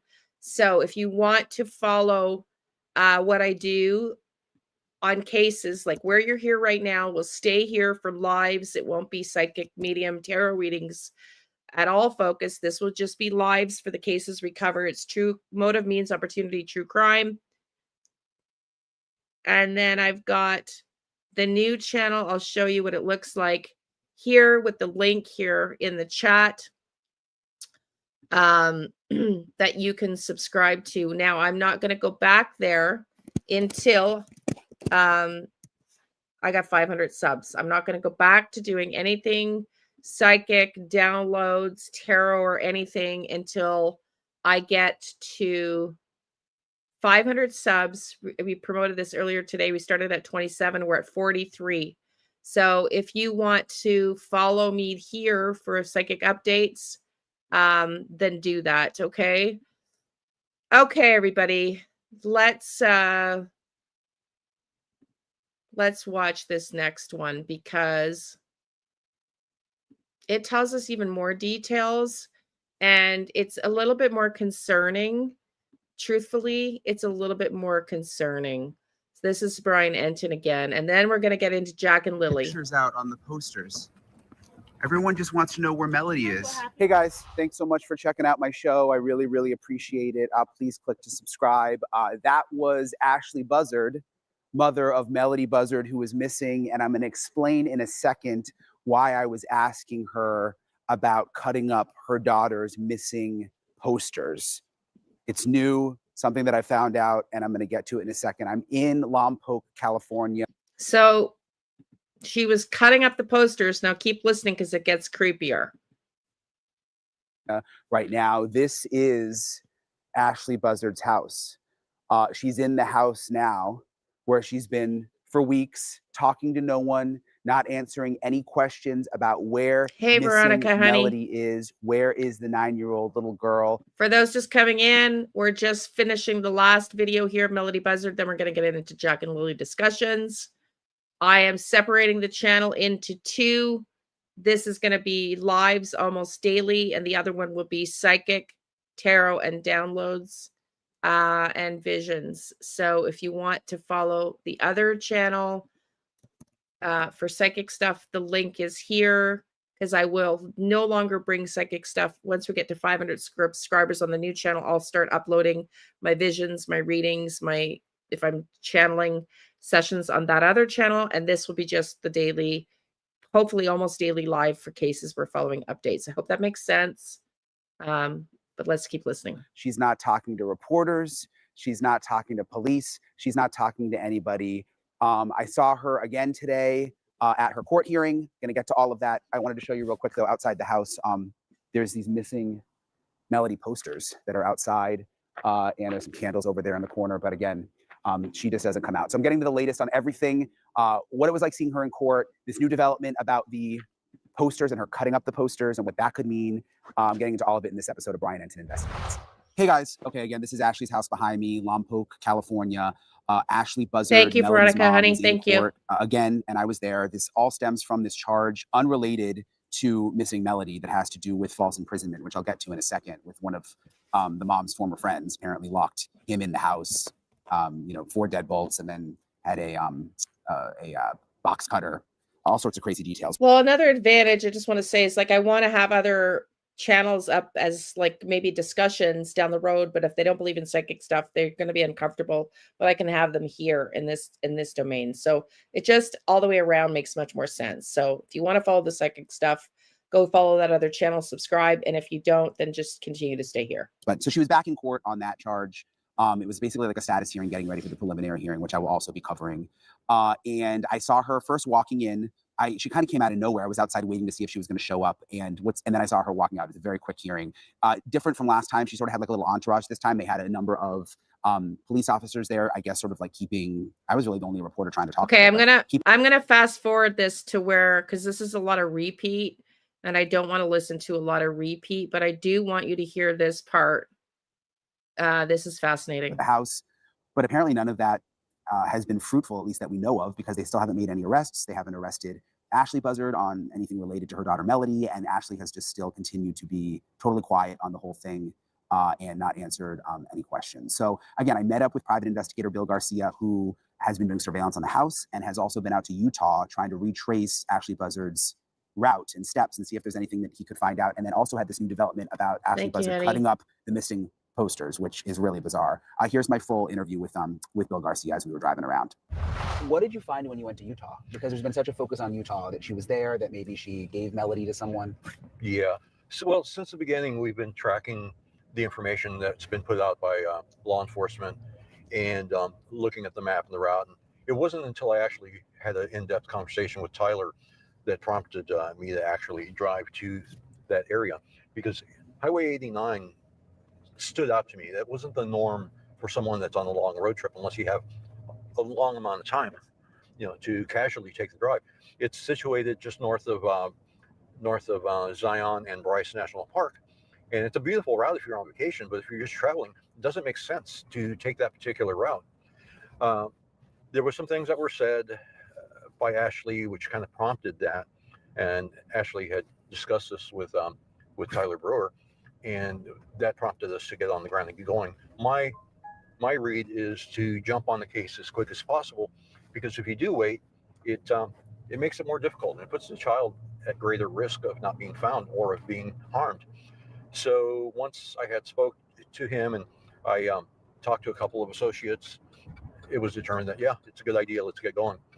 So I drove up to the area. I started at St. George and basically drove on up to the top of I-70 and stopped at the Phillip gas station in Junction, where I was met by a journalist who had initially reported the sighting there at Junction, and pretty much determined that it wasn't a valid sighting.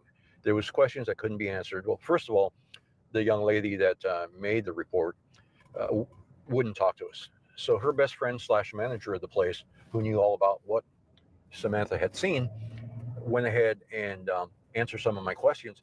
And it was difficult to answer, because if she had been seen there, it would have been shortly after 5 p.m. in the evening. And on mountain time, it would have already been dark by that time. And so that was one of the points. The other point was, well, how could you, where did they park? Did they get gas? Well, they didn't come in and get gas, but you can't pay cash at the pump. And well, what direction did the vehicle depart in that you were able to see the front or the rear license plate? Don't remember, don't know. Other factors were,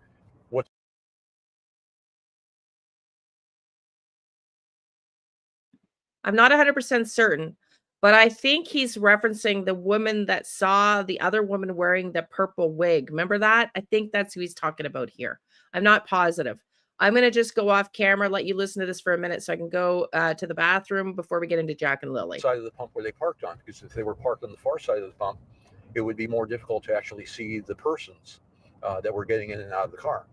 So there were several factors that led me to believe, this week, people have a tendency of wanting to be helpful, and sometimes they embellish what they see and hear.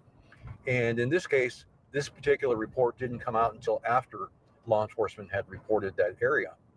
And so you kind of take that into consideration as well, and you kind of just you go with it. Based on your expertise and what you found when you went to Utah, do you think that she left Melodee with someone there? There's a very slight possibility, but I think it's extremely slight. And my personal belief, after doing this over 30 years, I don't believe it.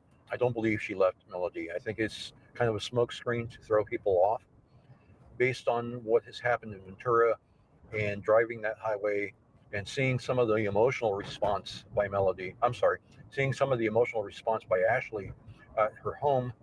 And this would have been, she came home one day after she had been back, and she got out of her rideshare vehicle and she walked up to the curb in front of her house, and she saw the posters put out. And the poster, which was closest to the driveway, was a poster that had a picture of Melodee and her father. Melodee would have been very young, actually under 6 months old, and her deceased father.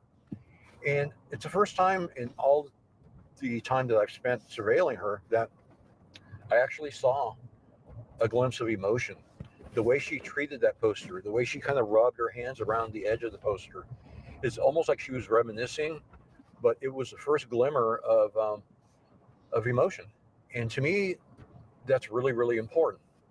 And she went on to remove the other posters, and I later learned that she had actually cut those photographs out of the poster. Listen to this. And I also understand that she had placed them on the table inside her home. What do you mean by cut the photos out? So the posters had photographs of Melodee. They didn't take up the entire poster, but they were snapshots that were projected onto the posters. So I understand that she had cut these photographs off of the poster. So she cut Melodee out of the missing poster? Out of several of the missing posters. And why would she do that? Not sure, but what she did with them is she placed them on a table in her home. To me, it represents an altar. Not saying that she's deceased, but it's something that she can have some memory of. And that's yeah, Krista, you got it. Bang on.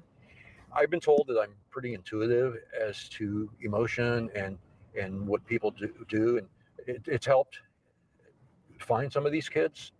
And the interesting thing is, early on, I think it was in week 2, I was surveilling the home over a weekend, and I noticed, as did others, that she hadn't come out of the home for the better part of 3 days, which she normally came out every day. Even if she just went to the mailbox or the garage, she came out every day.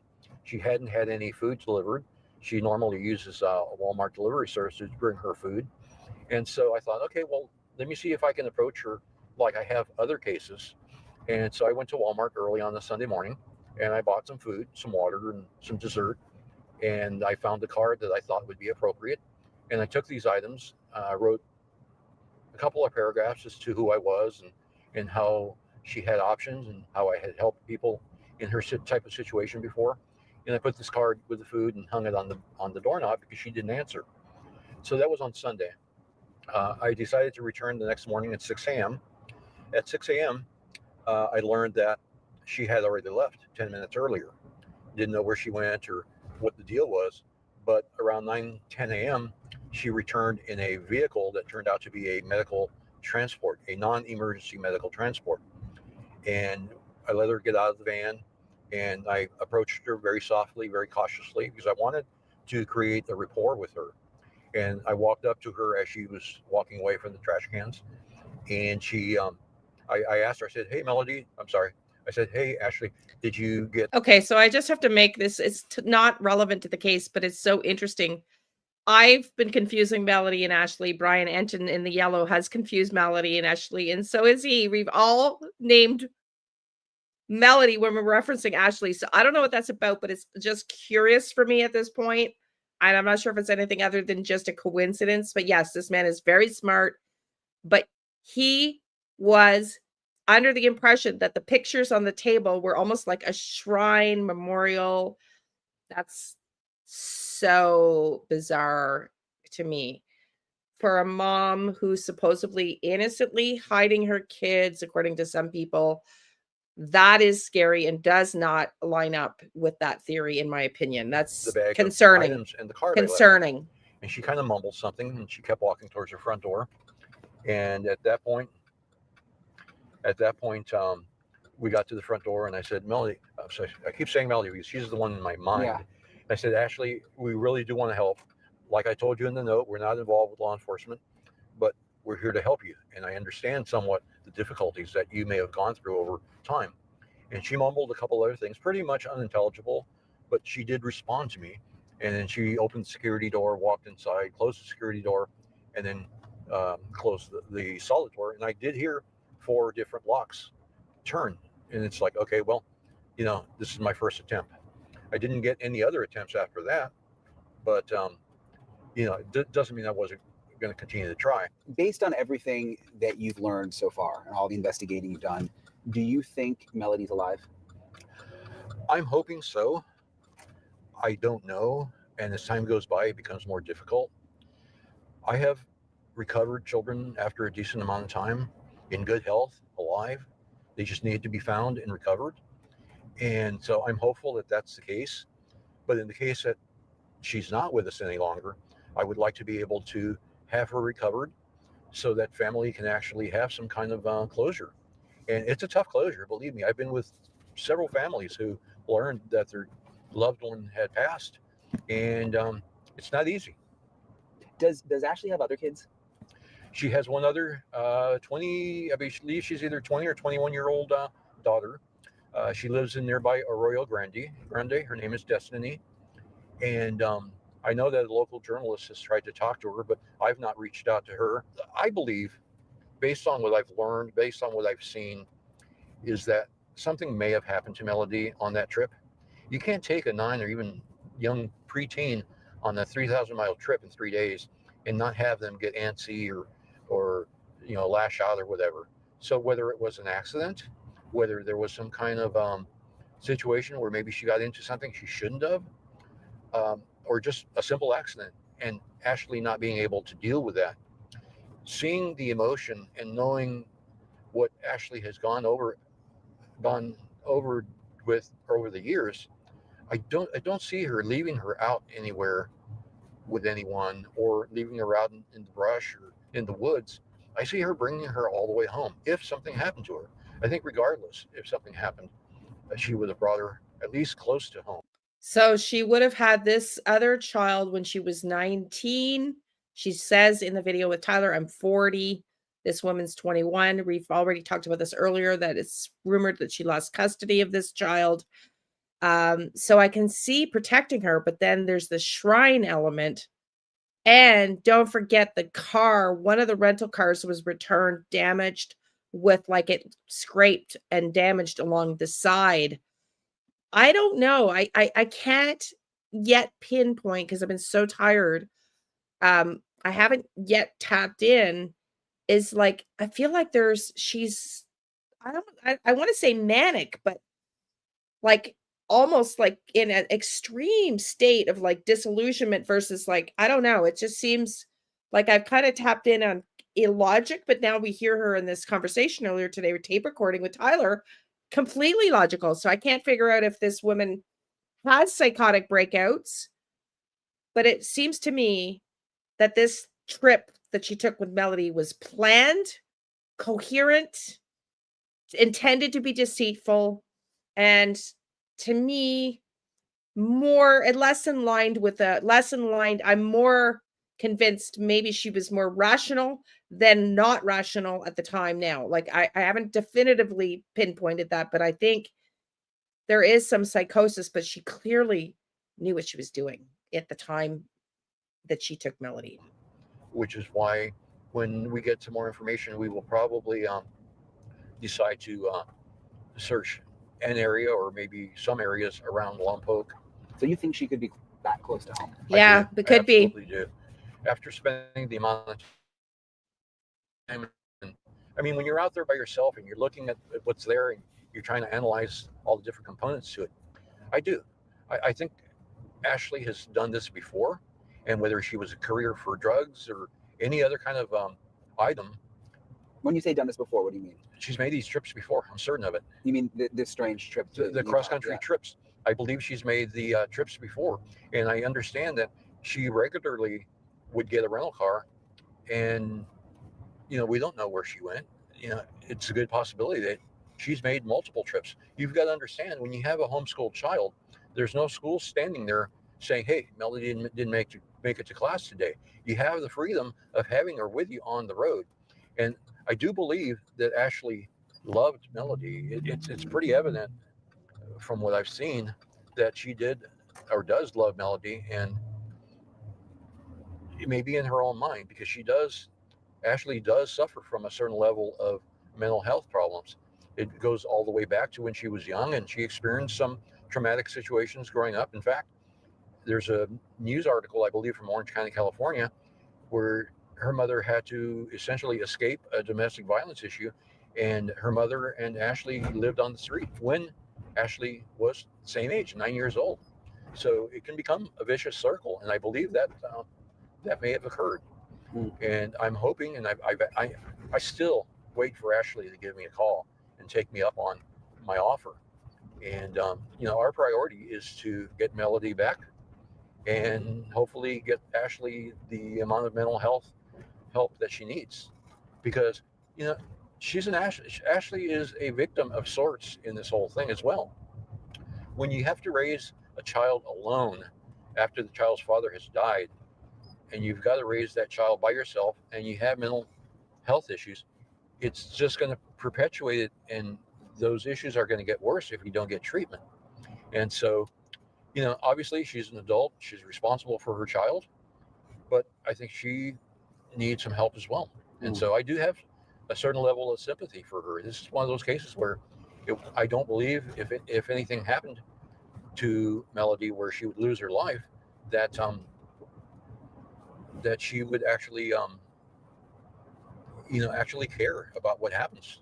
And maybe in her own mind she's trying to make this go away and make it better. But I don't know. I've not had the opportunity to actually sit down with her as I have with other family members in other situations. I appreciate Bill for talking with me, and I'll obviously stay in touch with you. Yeah. So what do you think, everybody? Tell me your theory, and then we're going to get into Jack and Lilly. And also, I want to know, so I'm going to be watching my grandson tomorrow, but I'm going to do it live in the morning. Tell me what you want. Do you want me to start covering other cases? I know it is sad. We're going to get into Jack and Lilly here now. There's really not a lot of Jack and Lilly updates other than the one we're going to get into right now for tomorrow morning before I have my grandson for the rest of the weekend. Do you want me to talk about Sebastian? How did I know, Kitty? I won't be able to do that tomorrow, Kitty, because I'm so far removed from Sebastian. I need to find the time to get caught up again, and that has not happened yet. So it won't be Sebastian. But other than Sebastian, I offered to tell everybody what I learned about myself last night and how the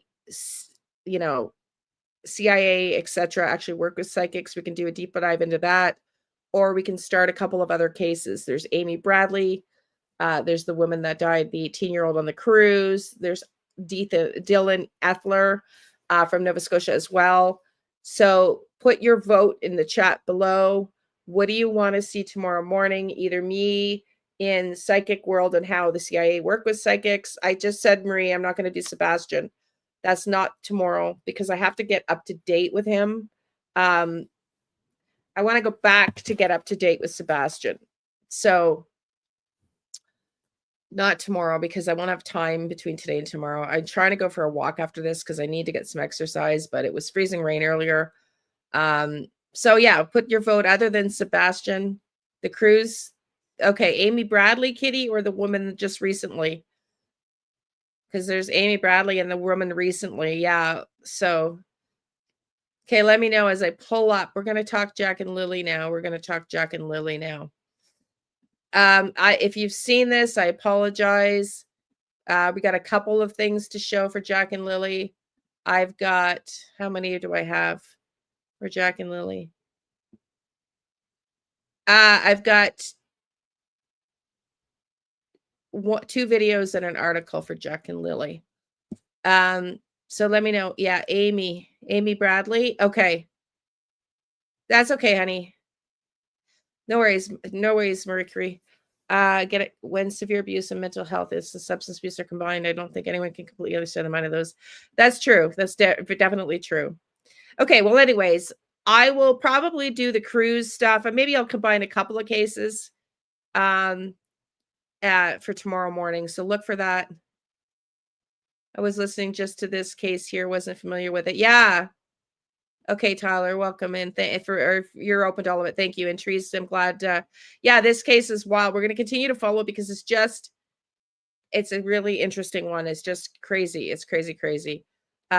So tomorrow I'll do the cruise updates. We'll talk about Amy and maybe another case. We'll see. If anything new comes up with Jack and Lilly or anything that that I can share, I will. But let's watch this for now. This was Daphne's crime cases. She was kind enough to, sorry, let me just make sure you can see it here. She was kind enough to post this whole stream that he did the other night after they did their search. And I don't get Facebook, so she just posted the whole interview he posted about what they found in their search for Jack and Lilly. There's a few interesting comments here as well. It's glitching. I don't know. It's not glitching on my end. I just had to get it ready. So you might have heard that for a second, Kitty. Okay, let's listen in. It was cleared completely, that whole river line. Starting to pull up on the t-shirt, I don't know. I don't know if it was a pull-up or if it was just underwear. When I'm looking at the picture, I just want to err on the side of caution. And I don't know what it was, underwear of sorts, I guess. But anyway, well, the police have it now. How long will we continue, or they continue? I don't know if you're referring to us or RCMP, Stacey, but we are involved now till the children are found, as is the RCMP, as is Ground Search and Rescue. So we'll keep putting in our effort. The likelihood is we won't be involved till springtime again. There was the possibility of human remain detection dogs, or cadaver dogs, if you will. So they originally announced, and it was announced even on the news, that they were going to come back and do a search with cadaver dogs. And for whatever reason, that has been put on pause. So I'm not sure. So they only did the 1 day, or the 2 days. I know. So I'm not clear why it's been delayed, that they were coming back with cadaver dogs, but I found that to be really interesting. We'll let you know. We're kind of, it's on the back burner at the moment, but we're trying to work on a plan. So we'll leave that alone for the moment, and we'll do our best to get some more searches happening. I would be very surprised if RCMP does not go out and Ground Search and Rescue does not go out in the springtime. I would be surprised. I don't know if stuff will be sent for forensic testing. The dogs, well, I can't really speak to that right now. I can tell you that right now it's on the back burner for the moment, but we're doing everything we can. We're going to do the best we can to continue to put plans together to find these kids. People say stuff, okay? And I got a call from the RCMP today because they saw an article somewhere that said that they did not approve of the search, and he knew this live was happening tonight, and he wanted me to address that. They approved of it. So they're following everybody on social media very closely, and they've asked him to address it. So this is interesting. You heard it here first. We had extensive conversations leading up to the actual search day. And it's a unique relationship we have with law enforcement, because we don't ask for permission to go search. Family asks for help and we go search on their behalf. But we don't get off on the wrong foot. We're going into their case that they've been working, and we want to extend something to them, and at least get on the same page for communication style. Sometimes if we find something, they prefer we just call 911. Sometimes they prefer we call their cell phone. Sometimes they prefer we just send a picture to an email and log where it is. In this case, it was call the cell phone. So I was able to do that throughout the day. And they thanked us for what we don't need it, but they thanked us for going there. And they surely, although they can't say yay or nay to it, they certainly didn't put up any walls for us to prevent us from going. All right. So I don't know who said they were putting up walls. I just heard that they weren't allowed to search anything other. Oh, you're back. Thanks, Donna. Doom and gloom to keep everybody in. Yeah, I don't know. But they don't want to hear anything. Well, I don't know, but I just think it's really interesting that they have called off the cadaver dogs until further notice. Yes, thank you, Krista. And,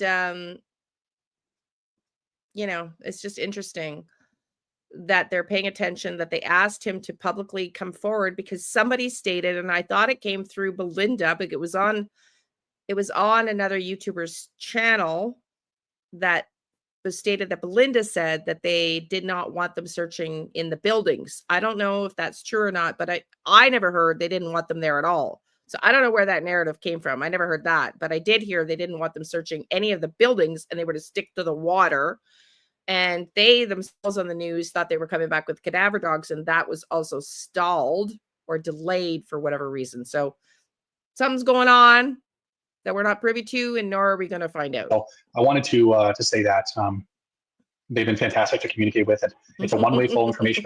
They're not sharing information with us that would mess up the investigation. The only information we got was from the search crew that was with permission from the RCMP, the coordinates of the boot prints and where the blanket was found. Just helps us organize the search. We will continue to do the best we can to locate Jack and Lilly and Jesse Morrissey and all the cases that we are we're assisting. Just remember that YouTube has a bot that could strike us if you swear in the chat. So I'm just going to delete that, Tyler, just because if I swear while I'm talking, I get demonetized, which has happened on my last rant. But if you swear in the chat, they can strike you right down. So just deleting that comment. Yeah, because I don't need another strike, because 3 strikes you're out. I got 1 I just told you about earlier without notice for trying to cover how psychics work with the CIA. Yeah. Okay. Thank you, Belinda, for reaching out to us to get the intake started. Thank you to Cheryl and Haley for also reaching out to ask for our assistance on the case for Jack and Lilly. All the best to everybody all around, family and friends. We'll continue to do what we do and continue to search for the missing people. Okay, one of our search leaders. And this is Lansdowne. This is the middle river of Pickle from the Lansdowne Bridge 3 days prior. Pictures don't do it justice. You can see right to the bottom of that river. And so that's one direction. And then this next picture is the other direction at the Lansdowne Station Bridge. These are the track lines. I could put the comparison side by side, but this is pretty well bang on. They have followed the water and gone up and gone around Lansdowne Lake. They hugged it as close as possible. And then right when they hit here, this was all flooded. So they had to come up to the road. They still were looking on the side of the water. You can't depend on it. The Cal Topo blue line marking the river and waterways is correct. I'll show when we get to group 4, I'll show you what I mean by that in response to these 2 lakes here. And yeah, then they went on the other side of the pipeline trail and then stayed on the side of the river. And this is just one of the funny things that Cal Topo does, especially in Lansdowne Station. When you guys said very little signal, you were not kidding. You can't make a phone call. Like even radio contact is difficult. So my role throughout the day was every 30 to 40 minutes, I'm connecting with each team, and I would have to kind of guess roughly where they would be based on time. So, you know, if I figured James was over here, then I have the walkie-talkie on and I'm saying Nick to James until he gets back. Same thing here. I'm driving down this way. When you get to here, I may or may not have tried to go down here, but you kind of lose radio contact, which is why you may see on the CBC video where I'm saying, this is where I meet James and say, okay, well, see what time you're at when you get to the water. But if you get to that water, you got to decide there, do I have enough time to go down here or do I have to go back? And that's just a decision that he would have to make. So anyway, they completed it. We had the Rogers eSIM satellite coverage stuff. It worked somewhat, not fantastic, but we were pretty dependent on the radios. And all this blue line means is it's a dipping from its satellite coverage, and then the next time it connects to satellite, it's here. So that's why it just draws a straight line. Some people's phones do that. You're going to see that a few times throughout this. Go back.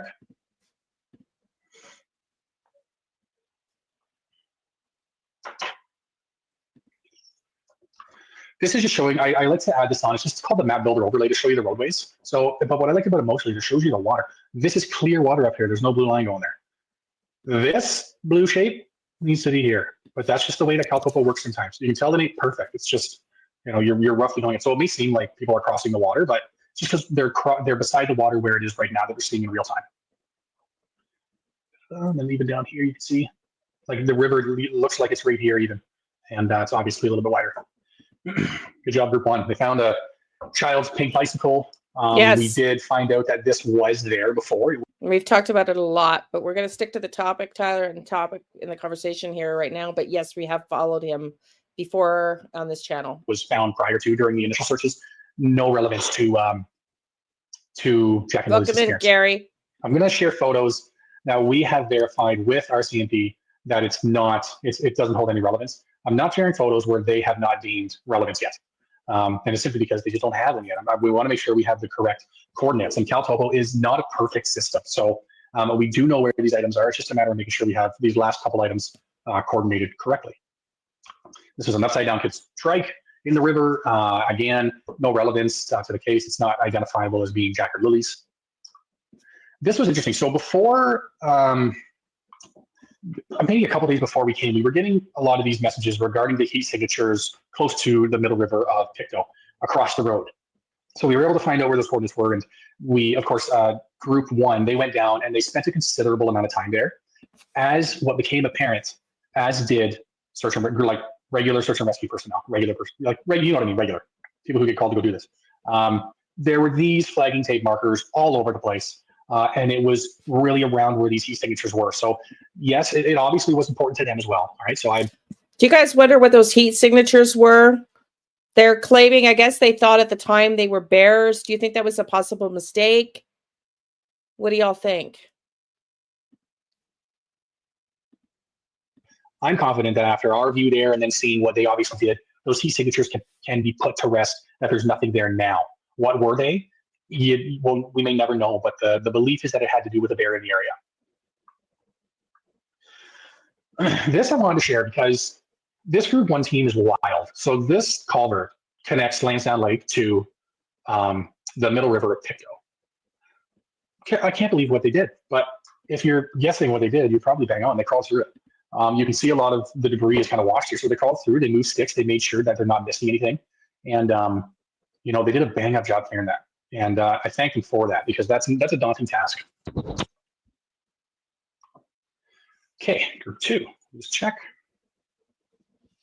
Yeah, good question, Tyler. Okay, so he came out and publicly said that as they were finding items, they were texting the RCMP with photos, and the RCMP were texting Malaya, the mom, to validate whether or not these belonged to Jack and Lilly. I've just said once that I guess resources might be tight, but if these kids were taken out the door and maybe placed in someone's clothes that weren't Jack and Lily's, that I thought that they should have taken some of these items that they found for forensic testing. I don't know. I don't know if that's happening or not in this case. I'm not sure.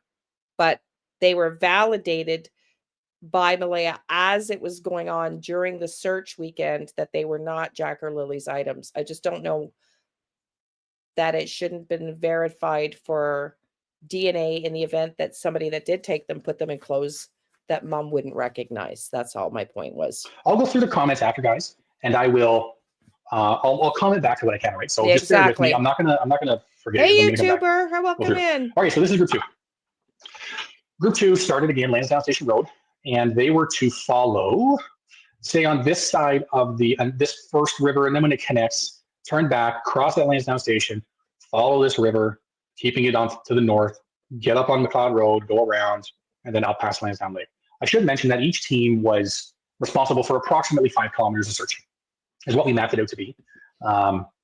Sometimes it did not, sometimes it doubled. You know, one of the search groups doubled, and we'll talk about that at the very end. But this search group, they were to clear this area of the waterways, looking for any debris of any sort.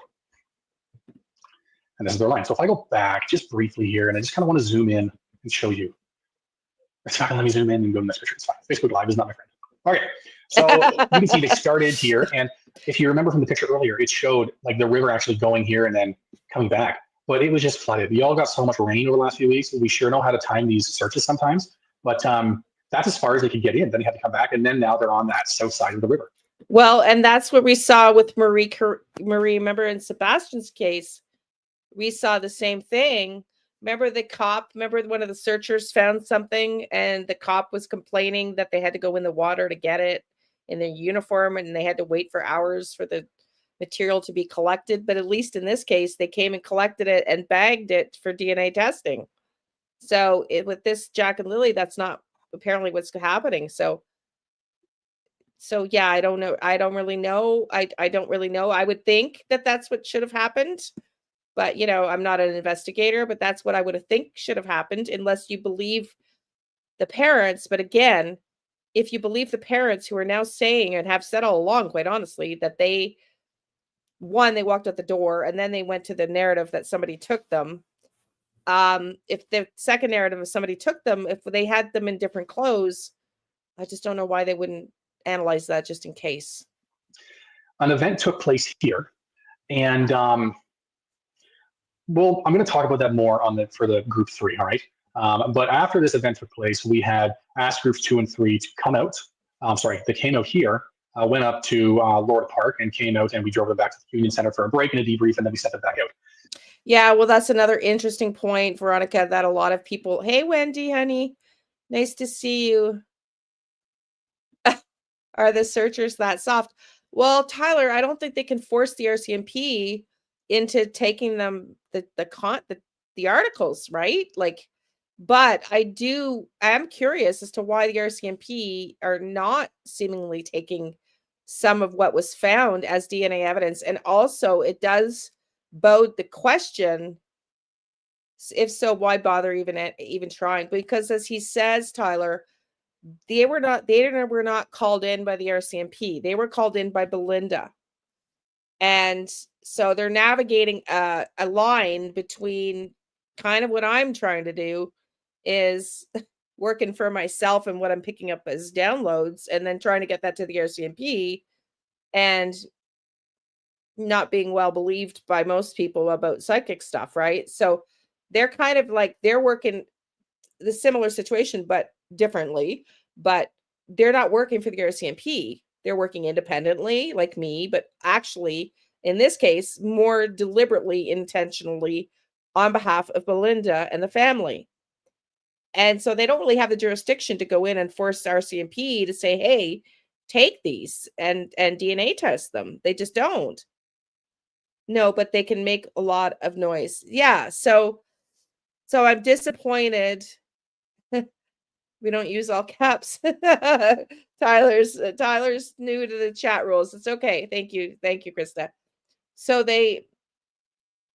it's just curious that they've also just said that they put on delay the cadaver dog search, right?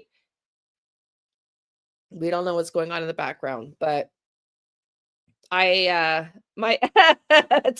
learning a lot today. No swearing, no all caps in chat. Stay on topic. Here are the rules.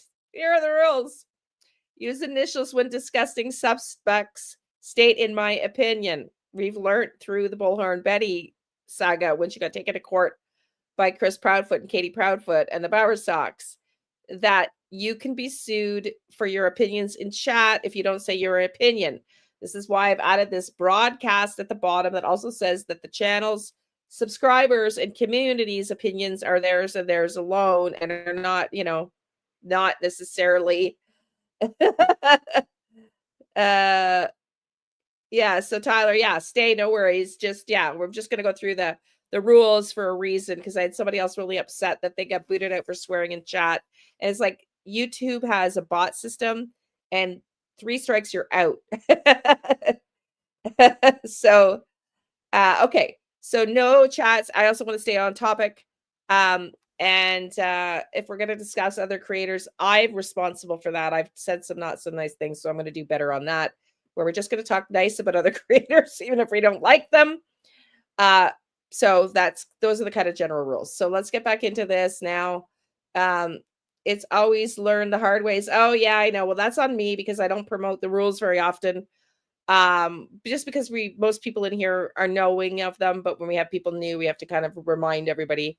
It's just the YouTube thing. It's crazy. I want to thank the people at Melodee. We did not want to just wander on the property. They did try and stay as best they could away from it, just to get us to the path to leave. But the person that was there was gracious enough to even drive our volunteers up, because they were exhausted. So I wanted to thank them for that. There are some people that went above and beyond to help us while we were there, and we appreciate it. So they left. When they came back, I had them start in this direction first and just work their way down just to the trail at Lorda Camp, and then come back out. And that was the extent of Group 2's searching. There were a few items of interest found on this one. This is just showing the map builder overlay. I'm not going to show, well, I'll go through this one first. This was a boy's t-shirt. Well, it could be a girl's t-shirt. It's a t-shirt. And it was a size 6. We took a picture of it, a better picture than this, and then we sent it to the investigator. Oh, Krista, while I have you here, honey, that's the other thing. We have to understand that Krista and Donna are mods on other channels, as is Kitty. I'm not sure about Hope. She used to be. But Krista, can you ask Mike Demand if he would be interested in doing a channel panel discussion with me? Mike, Krista is a moderator for Mike Demand's channel. Could you ask him if he'd be interested in doing a discussion with me? I know he doesn't do on camera, but we can do off camera. So let's keep listening. And they communicated with family within, an hour, and determined that it's not a familiar shirt to Jack and Lilly. I did since reach back out and ask if RCMP would go pick it up, because this piece of fabric was just nagging at me about possibly being a pull-up. So they did go and retrieve that item. So I thank them for that. I'm not going to share the photo of the bones that we found in the towel. They were animal bones. I guess my worry is AI just taking that photo and running with it. So anyway. Yeah, I could see that. They got pictures of an animals wrapped in a towel, an animal. Somebody laid their animal out to rest, their pet, obviously, and the bones now have been collected, but they've already determined by an anthropologist that it was animal bones, not human remains. And I can see why he's nervous about exposing those, because, the way media is nowadays, social media, people will put that out there and say, look at, and there's videos that, thank you, sweetie, thank you. I get videos all the time that I try to follow up on cases, new updates, and it actually really is infuriating. I just finished saying I'm not going to talk about other channels, but there's some of them that claim all these like news breaking taglines and titles that are absolutely not based in fact. So it's concerning. It's concerning. You have to be careful what you put out there, because people will use it in ways that are not honest. We saw the bones, the group 2 did. I went and they had called me there. I took pictures of them and sent them to our forensic anthropologist. I had to get up to the top of the hill to send the picture. But she got back within minutes saying they were non-human bones. We still sent the same thing to the RCMP in the event that they disagree, or if they want to have their people look at it. We always overcheck. We never just take things as they are. Yeah, Veronica, if you want to be a mod, honey, that's no problem. I can add you. I just have to do it after this live. Can you email me? Because I have to get the proper handle to add you. So if you can illuminate with Liane at gmail.com, then I can add you, honey. Okay, let's finish listening to this. Most times. Group 3. Now, this is going to be the best, showing this map is going to be the best time to talk about this, because group 3, they were to, in my words, okay, we were coming from this direction. Union Hall is north on Gerlach Road, okay? And I was dispatching 4 groups from Lansdowne Station Road here. So naturally, I just told them to come down Lansdowne Station Road and meet me there. Thank you. And then I dispatched, group 6 this way, group 1 that way, group 2 this way, and then group 4 this way. So group 3 was here, and then group 4 was elsewhere. But my wording to them was, cross the bridge. You cross the bridge on that McLeod Road, and you go to the right. I anticipated and assumed that they were going to be coming down Lansdowne Station Road, but it made much more sense to them to go down McLeod Road. Why wouldn't they? They crossed the bridge and they went right. It was an oversight on my part. It was not an issue on their end. And all it really did, I mean, we'll talk about the confrontation in a moment, but all it did was shorten up the search area for search group 2, and then search group 2 was able to complete this full area in the afternoon. So, I mean, it still worked out. It was okay. But anyhow, so this is the McLeod Road. So what he's saying here, he's going to talk about a little bit more, is the confrontation kept the searchers from fully searching that area. He says it's okay. I wouldn't agree. I don't think that's okay. But what else can he do about it right now? And he's taking responsibility for telling the searchers that they can go down that way, not realizing that the river was inside Wade's, is it Wayne's property boundary? River looking one way, and McLeod Road river looking the other way. Group 3. So we're going to talk about laws in a moment about to access the river and property owners' rights around that and stuff like that. So, but I just want to show you that they had come down McLeod Road here. They had crossed the bridge and turned right. They did what I told them to do. And somewhere around here, the altercation started with, I believe his name was Wayne. Wayne, so, okay. The law. All right. Let me just check the stuff first. Yeah, exactly. Okay. But listen to this, Krista. So the altercation that happened, Wayne came out and he saw people on what he perceived to be only his land. And he was upset. Property owners are frustrated in this area, not because they're heartless. It's because their properties had probably not felt like theirs for the last 6 months. Many of the property owners we spoke with have had their stuff broken into over the course of the last few months. Some of the property has been destroyed. They're supposed to be reimbursed by RCMP for some of those damages that were done through the search, and some of that hasn't happened yet. And it's likely not because RCMP doesn't want to or anything. It's just sometimes you got to be the squeaky wheel. It's red tape bureaucracy, but okay. And that's great. He's talked to the locals. I haven't. I understand, and I think he's being incredibly professional and gentle here. I understand the locals' frustration, but on the day that the professionals are here to search your property, and you are related, you're the brother of the woman whose property they were coming from and where they lived when they went missing, I think no matter how much you're frustrated, the fact that you wouldn't allow these searchers and you prevented them from going through your property to get to the water is shameful, disgusting. No matter how frustrated you are, they probably would have needed 10, 15 minutes at the best to cross, to get to the river, and then how long on the property? So max maybe an hour. It's just, I understand the level of frustration. I don't think that's a justifiable excuse given who this person is. It's Janie's brother, for the love of God. In that sense. So to the property owners, I guess, on behalf of Please Bring Me Home anyway, we appreciate the kindness that you showed us while we were there. And even if you didn't want us to search your properties, like there were a few we showed up at and they still showed us the property, but like, yeah, I don't really want you doing anything. And I'll explain more of that. They were nice. In this instance, this gentleman did not come across nice. No. The response that he got back, albeit it was a lot. And, the search, some of the search members in group 3 were quite upset back at the thought of, trying to reconcile with why is this person so upset? I'm here to tell you now, it's just, I really think property owners are frustrated. All right. And as is Jack and Lily's family and friends, some of which were in group 3. So you have the perfect storm of events happening here. Okay. Okay. So you got Jack and Lily's friends. Now it's making more sense. You got Jack and Lily's family on group 3 trying to head over across the property where Janie's brother lived. So maybe that wasn't well thought out in advance. Just saying, not critical. I'm just saying maybe that wasn't well thought out in advance, but it still is, in my opinion, he's being incredibly respectful. I still think it bodes very poorly for the Martel family. And I think it was a misjudgment for Wayne, no matter how frustrated he is. This is the last search, and you know it's going to be the last search. And if you're frustrated with locals, that has nothing to do with the professional searchers that you knew 2 weeks ago were coming to your property to try to get through the water. So to me, it does not come close to justifying the behavior, but that's me. I'm not as polite and caged in my thinking as this gentleman is.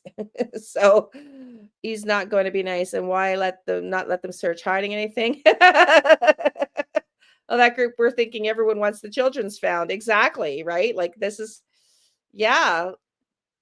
Love that they all knew the situation wasn't even they weren't told. It's obviously predictable. The kids were found. Everybody's getting ransacked.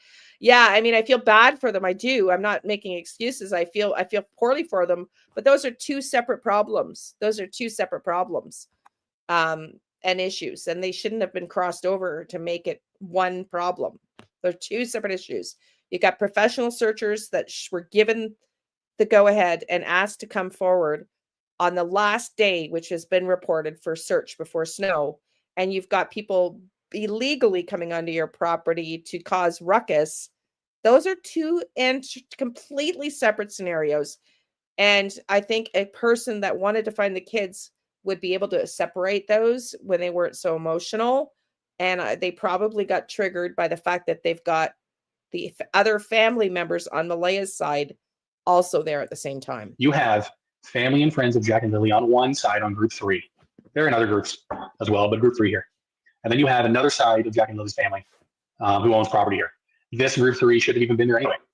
But they were, and that's what they mean by perfect storm of events. Mm-hmm. Altercation happened. I got called about it. I got notified about it. And I had asked them and group 2 who had met there at the same time to leave. And so they weren't supposed to be there. So they was deliberately trying to be prevented, but they weren't supposed to be there. Go to Union Hall and debrief. The laws around the river. So I'm going to compare to Alberta. Alberta has a law on their rivers where it's a 6-meter easement on both sides. So what that means is you can walk on the banks of the river up to 6 meters, but you can't really access the river through people's property. You got to access from the roads. You'll see a trend with our searches. We're accessing the rivers by roadways to prevent us going through people's property as best as we can. Nova Scotia's law is different and it's kind of confusing.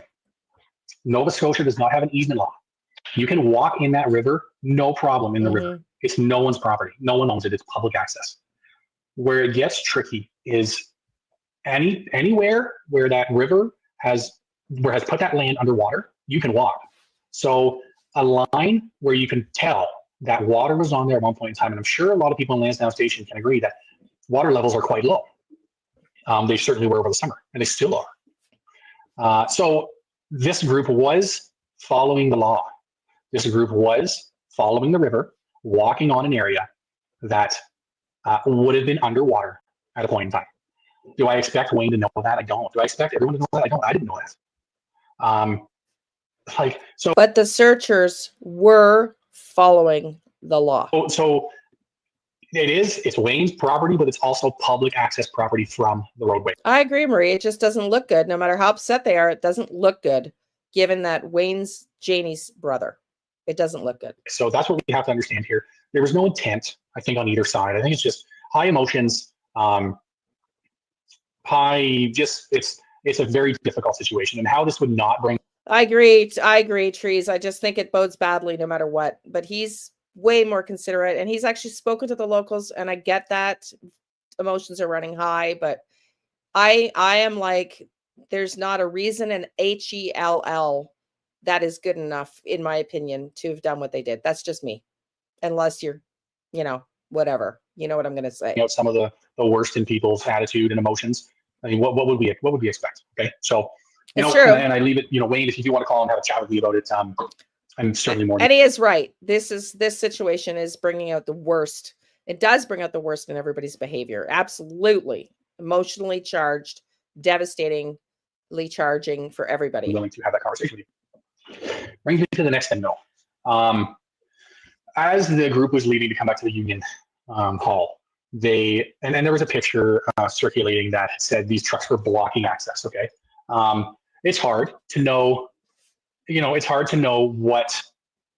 It's hard to know what's going through people's minds. Okay, so and it's hard to know if they're really blocking the road with intent. Okay, so it's a back road. People do stop and talk to each other on the road. I mean, I grew up on a back road. I get it. But typically, if you see cars behind you, you just get out of the way. I would imagine Wayne was still upset, as our group was. So the group may have thought they're doing this on purpose. Wayne may have still been upset and didn't feel like moving. And I'm talking to both sides of my mouth here because I can see both sides being frustrated and flustered. I did see a comment that the person that Wayne was speaking with in the truck was an undercover cop. I did speak with the RCMP, and I did find that to be false. That was not a police officer, an undercover police officer there. So there was another lie. There was 2 Rams. Sorry, I'm trying not to laugh, but the more I think about that, there was 2 300-pound Rams, and the cars were not blocking because they were talking to an officer, which the RCMP said is not truthful. So okay. At any time.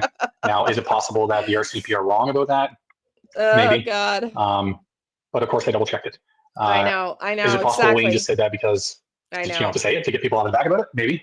But at the end of the day, he stopped. He was talking to somebody in the truck, and whatever the reasoning was for doing that and making it difficult for the searchers to go, maybe he didn't see them. I don't know. I wasn't there. Again, normalizing the I don't know. Right? Okay, honey. High emotions, lots of energy, lots of feelings. And then after we went back, I had come down with them, and they had gone to the bridge here, and they were to go in the other direction, which they did. This is the direction they were to go to begin with. We were able to explain that. I took the heat for that. That was my bad. I truly did say cross the bridge and go right. Silly me. And they went that way, but then what was happening? I know, poor guy. He didn't realize. That simple little instruction would create this kerfuffle. I feel bad for him, but anyway, he knows now. There was a vehicle causing some distraction, going back and forth and back and forth and back and forth and revving their engine on purpose and hooting and hollering and stuff. And it ended up causing Group 3 to end their search early because they were. So there was also not just the blocking, there was the revving of the engines back and forth, which ended up causing this group to end their search early.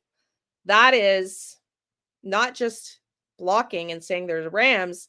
That to me seems intimidation. Let's listen to that again. Went that way, but then what was happening was there was a vehicle causing some distraction, going back and forth and back and forth and back and forth and revving their engine on purpose and hooting and hollering and stuff. And it ended up causing Group 3 to end their search early because they were fearful. It was getting later in the day anyway, so it made sense. So that was a difficult journey. Because they were fearful. I mean, there's a group of people that felt fear because of this car revving its engine, running up and down, then being blocked, and now the 2 rams and that whole thing, and they had to end the search early.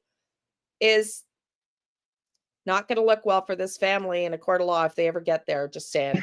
That one, and I commend Group 3 for continuing, and I appreciate what they did. They did find some items. Probably one of the more interesting ones. Sorry, this is the map builder overlay.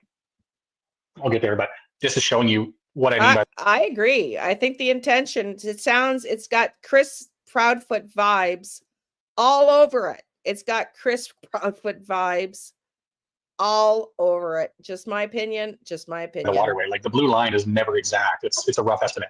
And obviously this is where the crossing path was then. The mysterious green box. Okay, this one is so interesting to me. Yeah, me too. Me too. When I got this call in, I had called the RCMP because, of course, around the same time that this was found, the bones in the towel were found, the child's t-shirt was found, and this was found. I said in the beginning, stuff's going to be found very quickly if there is something, and it may mean nothing. But when they had shared this with me, I honestly had a picture in my head as a briefcase with Daniel's name on it. That's obviously not what this is. Once I saw it and opened it, and I think it was Jessica who was on the search, who had said that's a geocache. And it is a geocache. If you don't know what a geocache is, it's like a little, I guess, scavenger hunts. Even if you're not really looking for it, you come across them. It's just to open it, leave something, and write your name and date. So we see the book. It was in a Ziploc bag.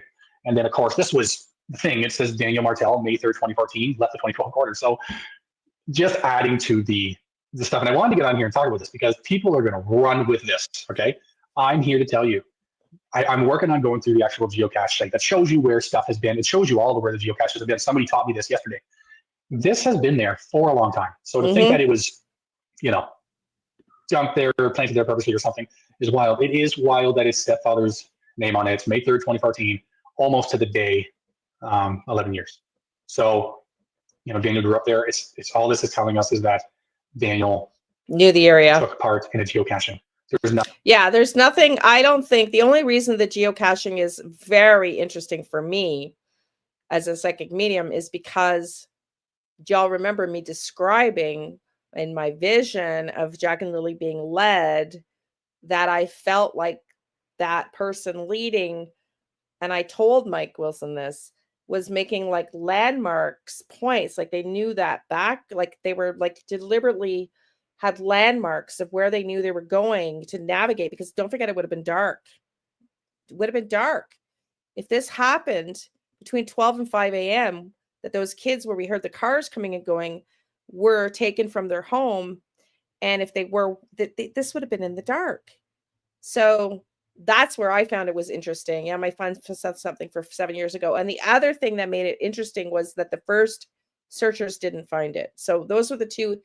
The synchronicity about Daniel's name being in it is interesting and only synchronistic, but has nothing to do with them missing, in my opinion, other than in my vision, my sensing that person was making turns based on like land markers that they knew and were familiar with at night, right, in the dark.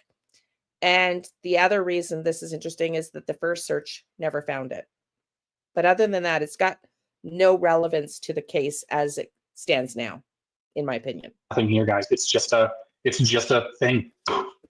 It's just a thing. Nothing there to unpack. Yep. I agree. That though, okay. I'm not so sure about. Group 4. They were to travel down, starting at Lansdowne Station. And this again, I was to meet all the people at Lansdowne Station Road and dispatch those groups from there. And the other two were supposed to go off on their own. So this just kind of shows you where You know, the reason that these guys did go the proper way is because I dispatched them from here. Had I been there at Group 3, I could have had them going the correct way. So East Matheson Road, traveling down the waterway here, and they were to go again and cross that pipeline trail because it was right around up here where that boot print was found. So we're sticking on the, you know, with that trend of northwest side of the trail where it may not have been searched the most. It's kind of like if you go into the hospital with a, you know, I don't know, I'm trying to think of like a brain injury and a broken pinky. They're going to look at the brain injury first. They're not going to look at the broken pinky. So it stands to reason that you're looking more so down this way from the children's house and maybe lessening the search criteria out this way. Shows you what they were able to get done. Some of these areas are too thick. Okay, so this is just showing you the difficulty they had getting through this area. That's all that shows. This group went all day, as did Group 1, as did Group 6.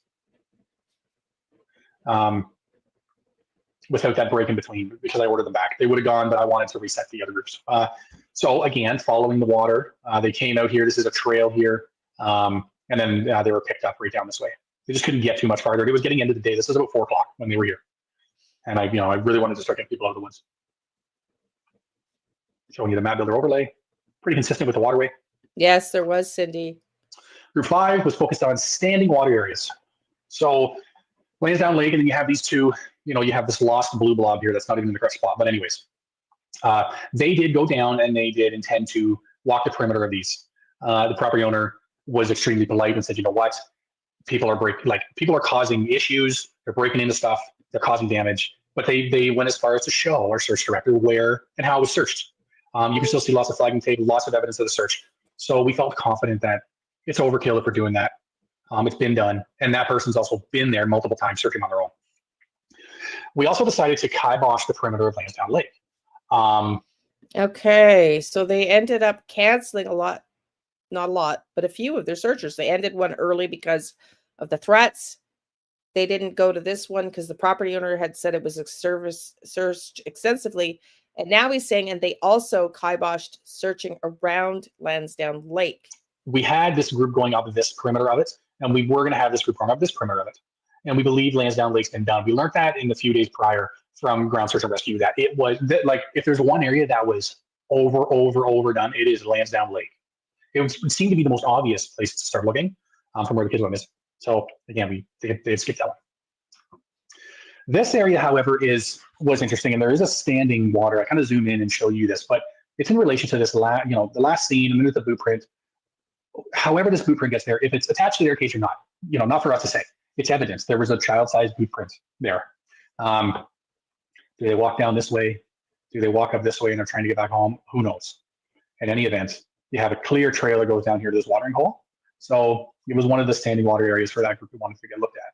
That red line shows the likely path. And this here shows the standing water. Yes, you can kind of see it's a clear path, and it also cuts up this way. So accessible by kids. Now, what happened was interesting though, because the boot print was found here, roughly here. Don't sue me if I'm wrong about it. But I cannot see. Somewhere over here. They had. I don't know. I don't know if he doesn't realize, or if it's just the way it was recorded. But I don't see where he's pointing to, so I apologize. Found a very accessible trail just past that. And so they walked it down, and they were searching on both sides. Again, this is only one line. There were 5 people in this group. And then, of course, this path cuts out this way. And then, of course, the children, last scene here. And then they found another pathway going up. So there are just so many intricate pathways in here. So this is the area they focused on clearing rather than that waterway. This seemed more obvious to clear. So yeah, I think they made the right call with that. That took up most of their day finishing that. That builder overlay. Before I get into this last group here, let me just check on some things. No worries, honey. Okay. Well, he also said, Tyler, that they didn't just take the word for it, that they could see from all the flags from the markers that it had been extensively searched. This one was honestly it took years off my life, I think, on this one, because never lost anyone on a search before. Uh-oh. Still haven't. Came close. This group dispatched from Lansdowne Station Road. They were to follow the river up, and when they got near the top, they were just supposed to go due east and find the trail and come out. what did happen? Now, this is their track line. I mean, if I go back and forth, guys, I mean, that is almost, it's a beautiful thing because it's almost bang on. Right around here, though, is where stuff started to go wrong for this group. Now, it's about 3:15, and when I have to go back and forth to track down these search groups, I would, you know, with this group, I could drive up this road a little bit and catch them on radio, lose them, you know, and then I could only then catch them after that by going up this rickety path. Thank God I did not rent a vehicle and I have my own, because I don't think I would have been able to take the rented vehicle on here, or at least I'd be owing them a lot of money. So I'd catch them with radio contact. And right around, I guess here, somewhere up in here, is when they told me that they cannot find the trail and they're turned around. So luckily, one of the members was able to, although they couldn't see any identifiers on the map, they could see that they were going east. So they still had a good amount of battery and they were good. And so I just kept telling them to head east. I honked my horn out here for a bit. They said they could hear it. And then I went in the woods about 50 feet. And then they sounded like they were getting farther away. So that's what led me to believe, like, I'm roughly here, that they started going up this way. And that's why they sounded like they were getting farther away. So I said, okay, it's about 3:45. I have 2 groups to get out of the woods. I'm going to come back. I got to drive out and I will come back. But keep your radio on, keep going east, and we'll see you shortly. So my plan was to go get the groups out and get Damien to pick up his drone and hustle back up there as soon as the other 2 groups were out. At this time, there were already 3 groups out. We had 2 more to get out, and then these were the last ones. Sun's going down at 4:30, guys. So it was nerve-wracking. Got that done. It's maybe 5 after 4, and we're heading up this way. And happy as can be when I start seeing reflective vests. So we picked them up, we got them out, and then we find out that the lead for that crew fell, and it wasn't until later that they realized they had lost the walkie then too. So our only method of communication was they lost it. So we were very fortunate. We did have the drone on standby. Like we just in case an event happened, and it was exactly just in case it did, we would have had time to locate them, and I'm grateful for them. This, by the way, group 9.8 kilometers. Crazy. If we were to add up everyone's individual lines, it's over 100 kilometers easy. For to do each group, we're looking at more like 40 kilometers that each group would have did together. It's not square kilometers, but you're walking that line, making sure that it's done. And there's the map builder overlay showing you the water.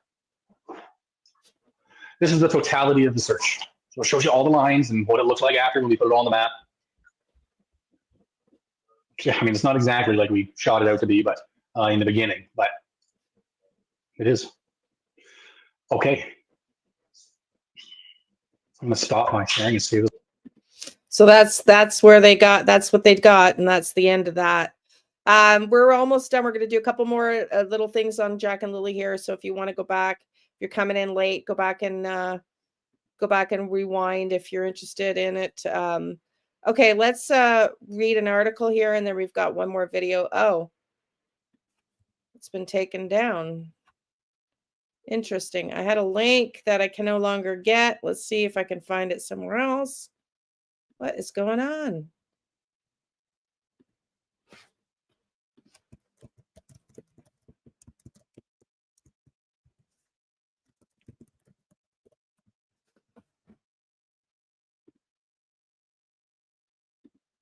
Okay, there we go. I got it. I got it. And then one more video after this. So this is just an article from the Owen Sound-based Sun-Times. Owen Sound-based volunteer organization joins Nova Scotia search. Please Bring Me Home volunteers travel to Nova Scotia to lead a search for Jack and Lilly Sullivan. This was published November 18th. You got some pictures here. Please Bring Me Home, a volunteer organization based in Owen Sound that searches for missing persons, traveled to Nova Scotia this past week to join the search for Jack and Lilly, as well as Jesse Morrissey Photos Supplied, a volunteer search organization with roots in Owen Sound, joined the nation's most public missing persons case this weekend. So I did not know that there was 2 volunteer groups that joined. No worries, Ash Cash. I'm just letting you know, honey. But yeah, so I didn't know. So I thought that was really interesting that there was two search groups. Jack and Lilly Sullivan, we already know, were reported missing from their home Lansdowne, Nova Scotia. in Lansdowne, Nova Scotia on May 2nd of this year. Since then, nary a trace of Jack 6 and Lilly 5. They've got them reversed. Jack just turned 5 and Lilly 6 has been found. Their mother, Malaya Brooks Murray, reported that the children wandered away from their home, which borders thick woods and several nearby waterways. In absence of evidence, various rumors and theories have swirled around that case, but the RCMP says it's being investigated under the Missing Persons Act and is not believed to be criminal. The dense woods have been searched tirelessly by the RCMP and rescue volunteers, including helicopters and drones. More recently, RCMP cadaver dog searched a total of the 40 kilometers in the area where the children were reported missing. Is there more to this article? I guess that's it. Not very long. Let's watch this last, I think it's the last video here. I've got another link, but I think it's just the same video. So let's just watch this and see if I have one more that I forgot about it.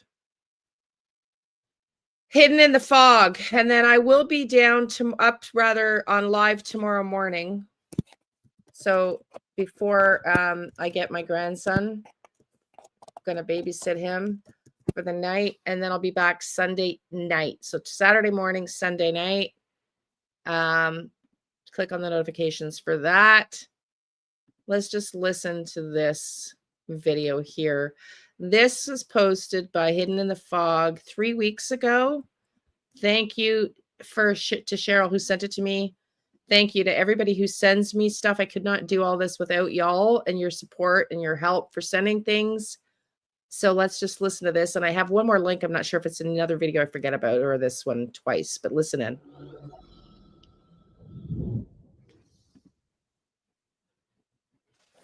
A former RCMP officer who helped establish Nova Scotia's Amber Alert system is criticizing the RCMP for failing to issue an alert immediately in the Jack and Lilly Sullivan case. He says the system was designed specifically for situations like this one, calling the RCMP, quote, a bunch of morons, and accusing them of being responsible for the current state of the case, saying they have failed. Meanwhile, prominent Nova Scotia criminal defense lawyer Adam Rogers argues that RCMP's failure to inform Martel about key witness reports suggests that Martel himself is being treated as a suspect. And I'm talking here about Daniel Martel, who was the boyfriend of the mother to Lilly and Jack Sullivan, Malaya Brooks Murray, at the time that the children were reported missing. These issues were discussed in a podcast hosted by Paul Palango, a former Canadian investigative journalist and author of 4 nonfiction books, and Adam Rogers, as they examine the RCMP's handling of the Sullivan case and its broader implications. The RCMP and the way it investigates is problematic. I mean, they look for reasons not to investigate, to make things go away. That's historically accurate. You know, they're not aggressive. I got a note from a Mountie who we're going to be talking to in the near future, I hope, because his troubles with the Mounties is sort of come back into the forefront. His name is Dave Moore. But Dave Moore, when he was with the Mounties, was one of the people who helped set up the Amber Alert system in Nova Scotia. And what has happened, you know, I got a note from Dave the other day talking about Jack and Lilly Sullivan going missing. And he said this was a kilometer is 2.2 miles. Is 2.2 miles, sorry, it equals 3.54 kilometers. And I think a kilometer is 2.2 miles. 2.2 miles in kilometers. No, it's 3.4 kilometers. My apologies. Perfect example where an Amber Alert should have been put out immediately. That's so tired. How the system was designed. But, you know, I'm so tired. I'm brain dead. the Dudley-Do-Right in charge that day is allowed in the RCMP to make a decision not to put out an Amber Alert, which sort of defies logic in this situation. And then before you know it, the case, everything has gone cold because no one was paying attention when they should have been paying attention and following the rules and the systems that were already in place. I mean, he's literally pulling his hair out saying, this is insane. They're not doing a good job, and they failed in this case. And now look what's happened. Well, look, everybody's perception, watching the news, watching the interviews with the police, seeing the moves that they were making, like last couple of weeks, bringing in the cadaver dogs. Well, okay, everything must be pointing to those kids being in the area, lost in the woods somewhere. It's thick foliage and all that stuff. Okay, it's difficult. Done a lot of searches. Okay, sure. But this new information points to, well, okay, maybe there was a vehicle that abducted, or there was something nefarious going on. We also find out that the mother of the two children says she went to sleep at 9 o'clock. The stepdad stayed up all night, was supposed to be cleaning. She wakes up in the morning, the house isn't clean, and she doesn't know what he was doing. And now we find out from him, the CBC called this Daniel Martel to interview him, and he says, oh, the police didn't tell me that they interviewed two people who said there were noises around the area. Okay, well, if they're not telling him that, that tells me, Paul, that he's a suspect. Yeah, for sure.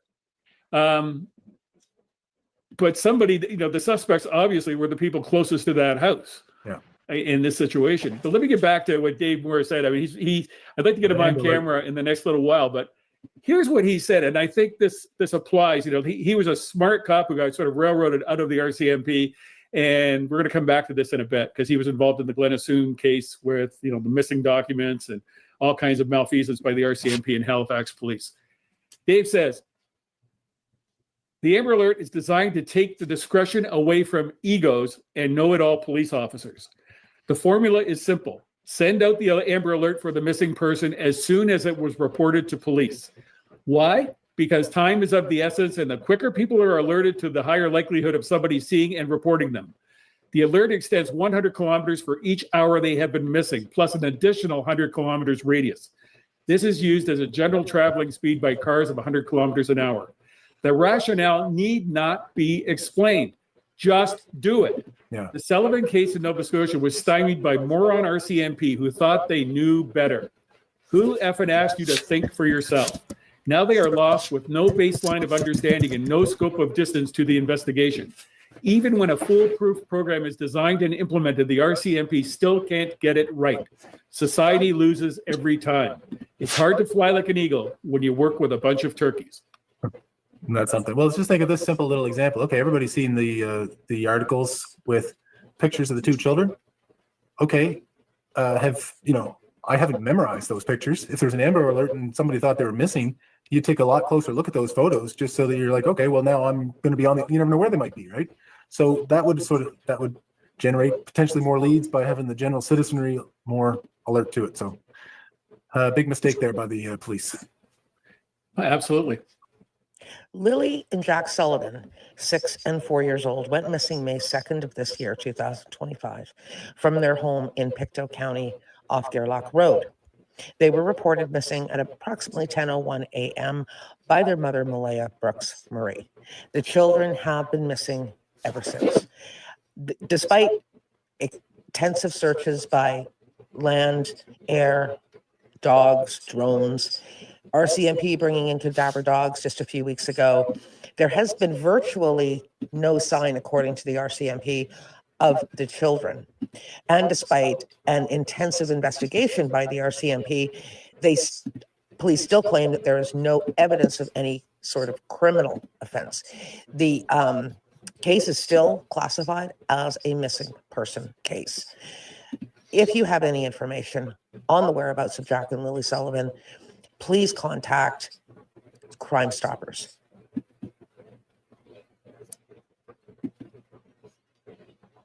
Okay, everybody. So I'm just going to get this kilometer thing straight. I'm so tired today. I'm just going on my memory. I thought it was 1 kilometer is 2.2 miles, but let's just sort this out. If we do re-Google, I've Googled kilometers to mile. 1 kilometer is 0.62 miles. Well, I've been saying that all along. I think the narrative, I've been saying that all along. They walked out the back door was focused on too early on, and that's where they made a mistake here. But they can still correct this. We can still solve this. So 1 kilometer equals, so kilometers to miles, miles to kilometers. 1 mile equals 1.6 kilometers. So, you know, I'm not sure because these are this is the internet. Miles to kilometers conversion. Let's see. Miles to kilometers. I don't even know what we're trying to compare. 2.2 miles.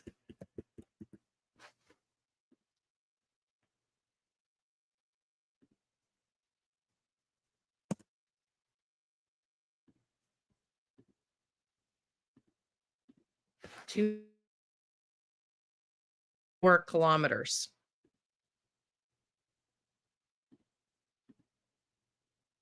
So what were we looking for? 1 kilometer? Can't even remember now. 1 kilometer to miles. 1 kilometer is 0.62 miles. So just over half a mile. Yeah, I know, probably Tyler. I haven't, like I said, I am so friggin' tired, which is why I'm here early today. And I didn't come on yesterday because I need to get caught up on my sleep. And so it's going to be the last point I mention here. I've announced that I've splitting this channel into 2. Where you see me here today is going to be, I've just taken the MMO off of it. Motive.Means.Opportunity, true crime is where we're going to do all the live streams of the cases. What you just found is okay. Thank you. So I get it too. Well, that's the other thing. It was cold, right? Especially here in Canada. And the psychic tarot stuff is going to be on the new channel. I'm separating them because people come in here and join the lives that are new and then find out I'm a psychic medium and are like really weirded out about it. And then, you know, so I don't want it. I want anybody who wants the psychic stuff, the tarot readings, the psychic visions, the channeling and the downloading to go there. So I will be doing almost daily lives here and daily readings on the other channel, but only when we get to 500. So if you're interested, subscribers, in the psychic stuff on the screen and up in the chat here is how to subscribe to that channel. When I get to 500 subscribers, I will hopefully be rested, and there's 45 subscribers now, and then be downloading and channeling by then, hopefully rested, but definitely tarot readings. I'm a human calculator, engineer degree 25 years ago, had to be human cake. Okay, so Tyler, what is the answer? Give us the damn answer. I don't even remember what we're trying to convert. I don't even remember. So if you want to hear the psychic stuff, please go subscribe over there. And we've got 45. This is the second, 46 now. It's the second day that not a scientific calculator anymore. Okay. It's the second day I promote this channel. I've only done it twice. So we got 46. So we're 153, 54 short from me being able to post over there, or 400. I can't even do math today. This is how tired I am. 400, I'm sorry.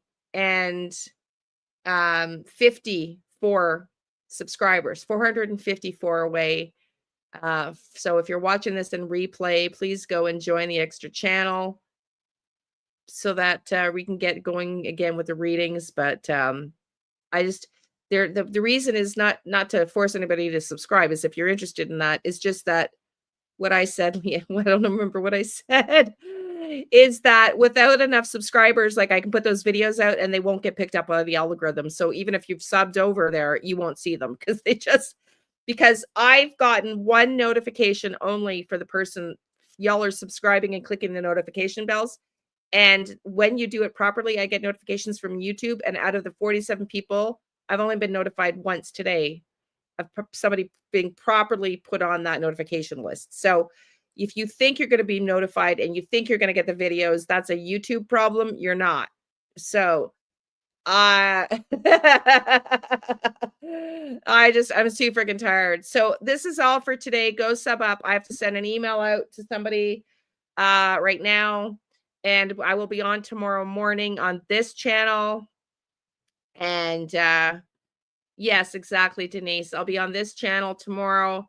And yeah, I gotta send an email off first, Donna. You and I talked about this last night. And I'm gonna go for a walk because I think that's why I'm not sleeping. I'm not getting exercise as well. It's not helping.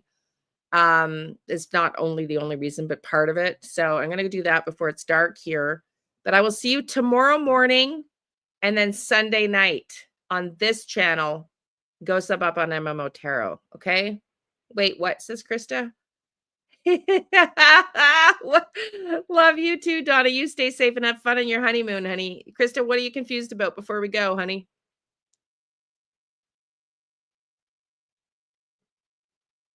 Do you want me to mail Mike Demand myself? Because I think you said you couldn't mail. I'll email him myself if I can. I won't do it today. I'm too tired. Yeah, exactly. Okay, so off I go to send an email. Donna, you have a great honeymoon. Love and light, everybody. We'll see you tomorrow morning and Sunday night. Toss all the algorithms. Well, it's not even just that. I've done Charlie Kirk, but the people on this channel are really want Sebastian Rogers, Jack and Lily, maybe some Harrow, Melodee Buzzard and Gus Lamont, because we've been, oh, thank you, Krista, because we've been talking about those cases, but the other ones just, you guys don't care about. So I want to follow as many cases as you guys are interested in. The odd time I'll do my own thing, but I mean, if you guys aren't interested in watching, I'm just talking to the air, so that makes no sense either. So it's a fine balance. Okay, love and light. I gotta send an email and then I gotta get some exercise. See y'all soon. See you tomorrow morning. Love and light, everybody. Have a good night. Happy Friday. Happy